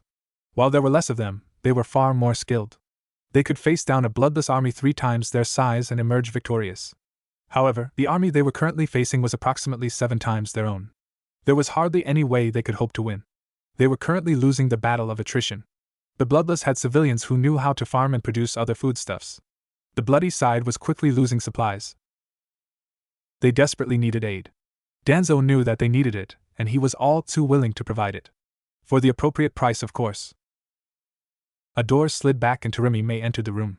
She wore a very non-traditional outfit, consisting of the standard Kiri Jounin outfitting accentuated by a sky blue scarf wrapped around her neck, the kanji for Mizukage emblazoned in golden thread on it. She took a seat across from Danzo on the other side of the oaken desk. Her red hair was pulled back into a ponytail and pushed underneath her shirt. She glanced expectantly at Danzo, waiting for him to speak. Danzo frowned. Speaking first was a sign of submission.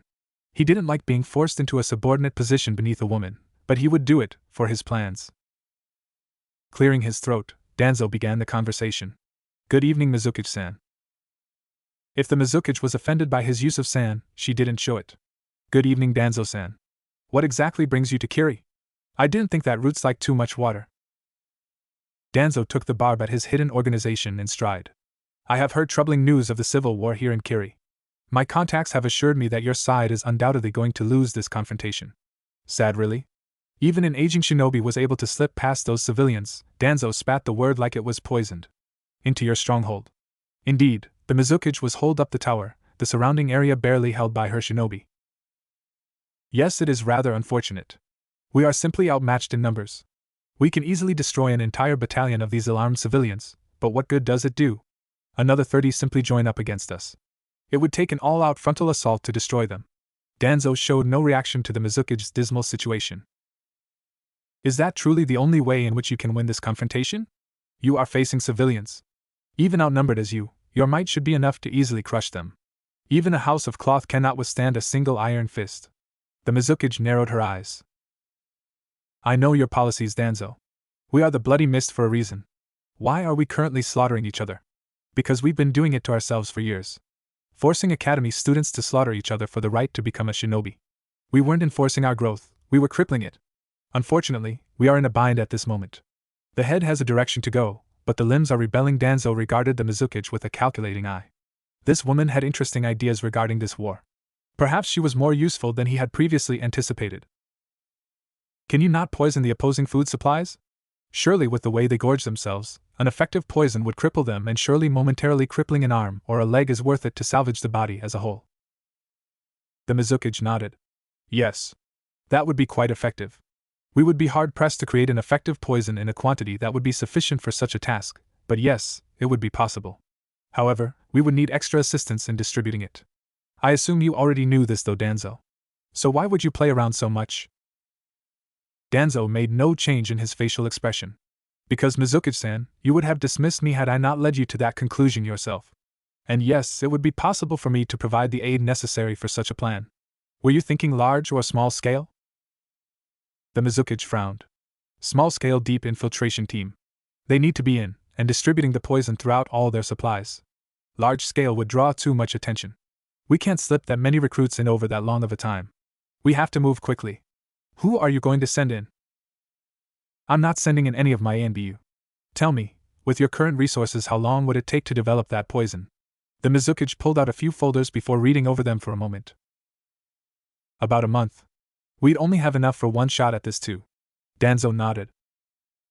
I will have a team of 2 competent shinobi here by the end of 1 month. Expect them. The Mizukage nodded.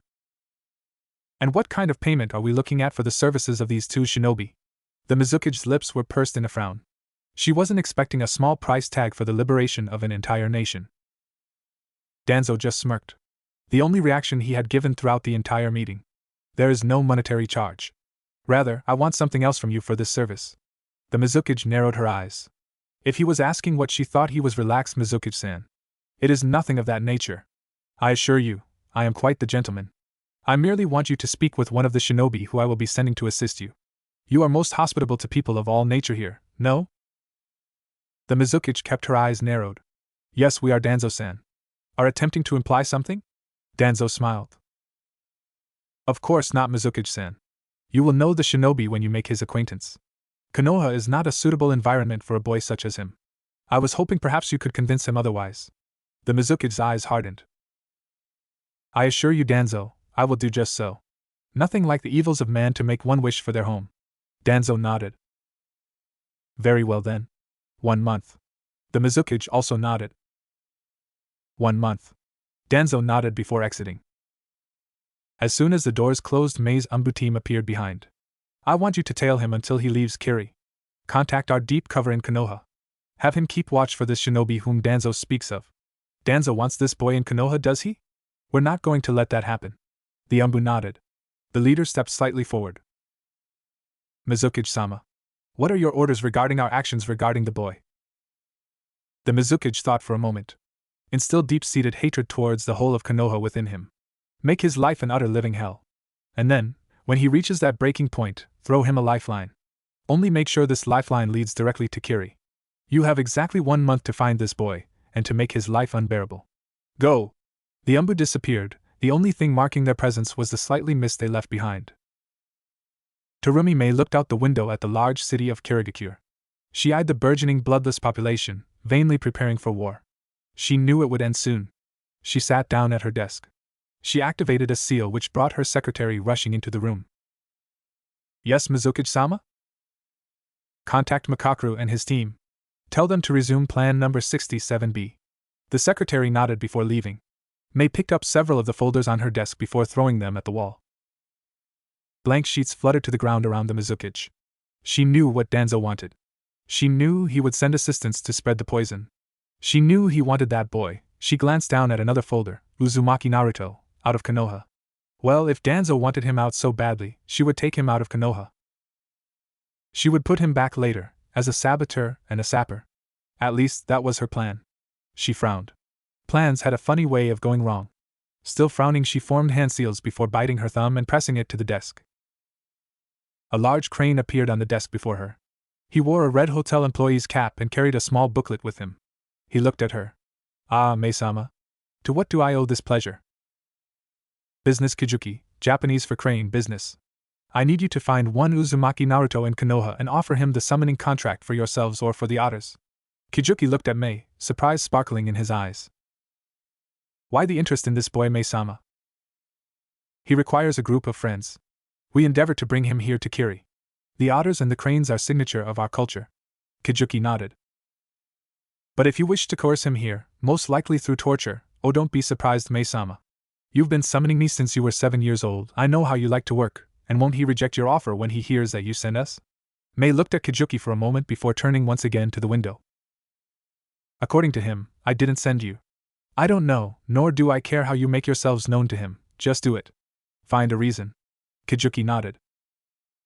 As you wish, Mei-sama. With that, Kijuki began to scribble in his booklet before disappearing, shaking his head or nodding slightly every few moments. Mei looked once more at the city of Kirigakure. Kiri will be great once more. On the road back to Konoha, Danzo muttered to himself. Crazy woman. Thinking she can rule Kiri. When that sabotage attempt fails, the plants will swoop in from the bloodless and destroy her pitiful army. Now how are my plants in Kumogakure doing? Naruto rolled over in his bed, pulling the covers over his head. A loud blaring noise filled the apartment coming from the small clock Naruto kept situated next to his bed. With a groan, Naruto reached over and smacked the clock. However, that did absolutely nothing, and the clanging beast continued to annoy the living hell out of the genin. Smacking it again proved no more effective than it had the first time. Finally, heaving himself upwards, Naruto gripped the clock before flinging the offending object with such force that it slammed into a wall, embedding itself there, the rings slowly dying out. Naruto sighed as he swung his feet out of the warmth of his bed. Shinobi alarm clocks were more of a pain than any other type. The only way to stop their ringing was to either A, throw them into a wall, or B, hit them with a large metal object. Pans were a favorite. Naruto had obviously settled for the former. Besides the fact that the clock was now lodged in the wall of Naruto's apartment, it still told time. It told Naruto that he had needed to meet up with Guy's team in about half an hour, at 7. Before he would head to Training Ground 45 to meet with Kakashi. In his sleep-dazed state, Naruto fixed himself a light breakfast consisting of some eggs, bacon, and several glasses of orange juice. To a shinobi, a breakfast such as that was considered very light. In a few years, Sakura and Ino would completely disregard that fact, halfway starving themselves to death for the sake of the attraction of a boy. But regardless of that fact, once again, Naruto wouldn't be paired up with Sakura nor Ino for that matter. Nor would Sakura have Kakashi as a genin sensei. Well, he thought she wouldn't. He wasn't quite sure if he would reach Jounin by that time. He doubted it. Naruto let a small smile come to his face at those thoughts. His being on a team with Sakura and Sasuke had been perhaps the worst thing that had ever happened to him. He had basically worshipped Sakura, and she actually did worship Sasuke. An expected, but no less disturbing discovery when he finally found that out. Sakura's physical and Sasuke's mental abuse had taken a toll on Naruto that weren't fixed until he had been about 23. When Naruto was 23, he had finally been married, and Sakura, in an attempt to get Sasuke to return to Konoha, was killed, and Sasuke, in his bid for vengeance on Konoha, was killed. Naruto chose not to remember his wife. She had been a civilian, and he had thought he loved her. Discovering she was a spy from IWA who was sent to assassinate him didn't really improve his disposition. She had betrayed him right as war had erupted. As such, he had killed her and delved deeper into his work. Naruto had never quite fully recovered from that. He had flashbacks even before he was sent back. But he pushed them aside in order to maintain his sanity. However, since he had come back, his mind had steadily been healing.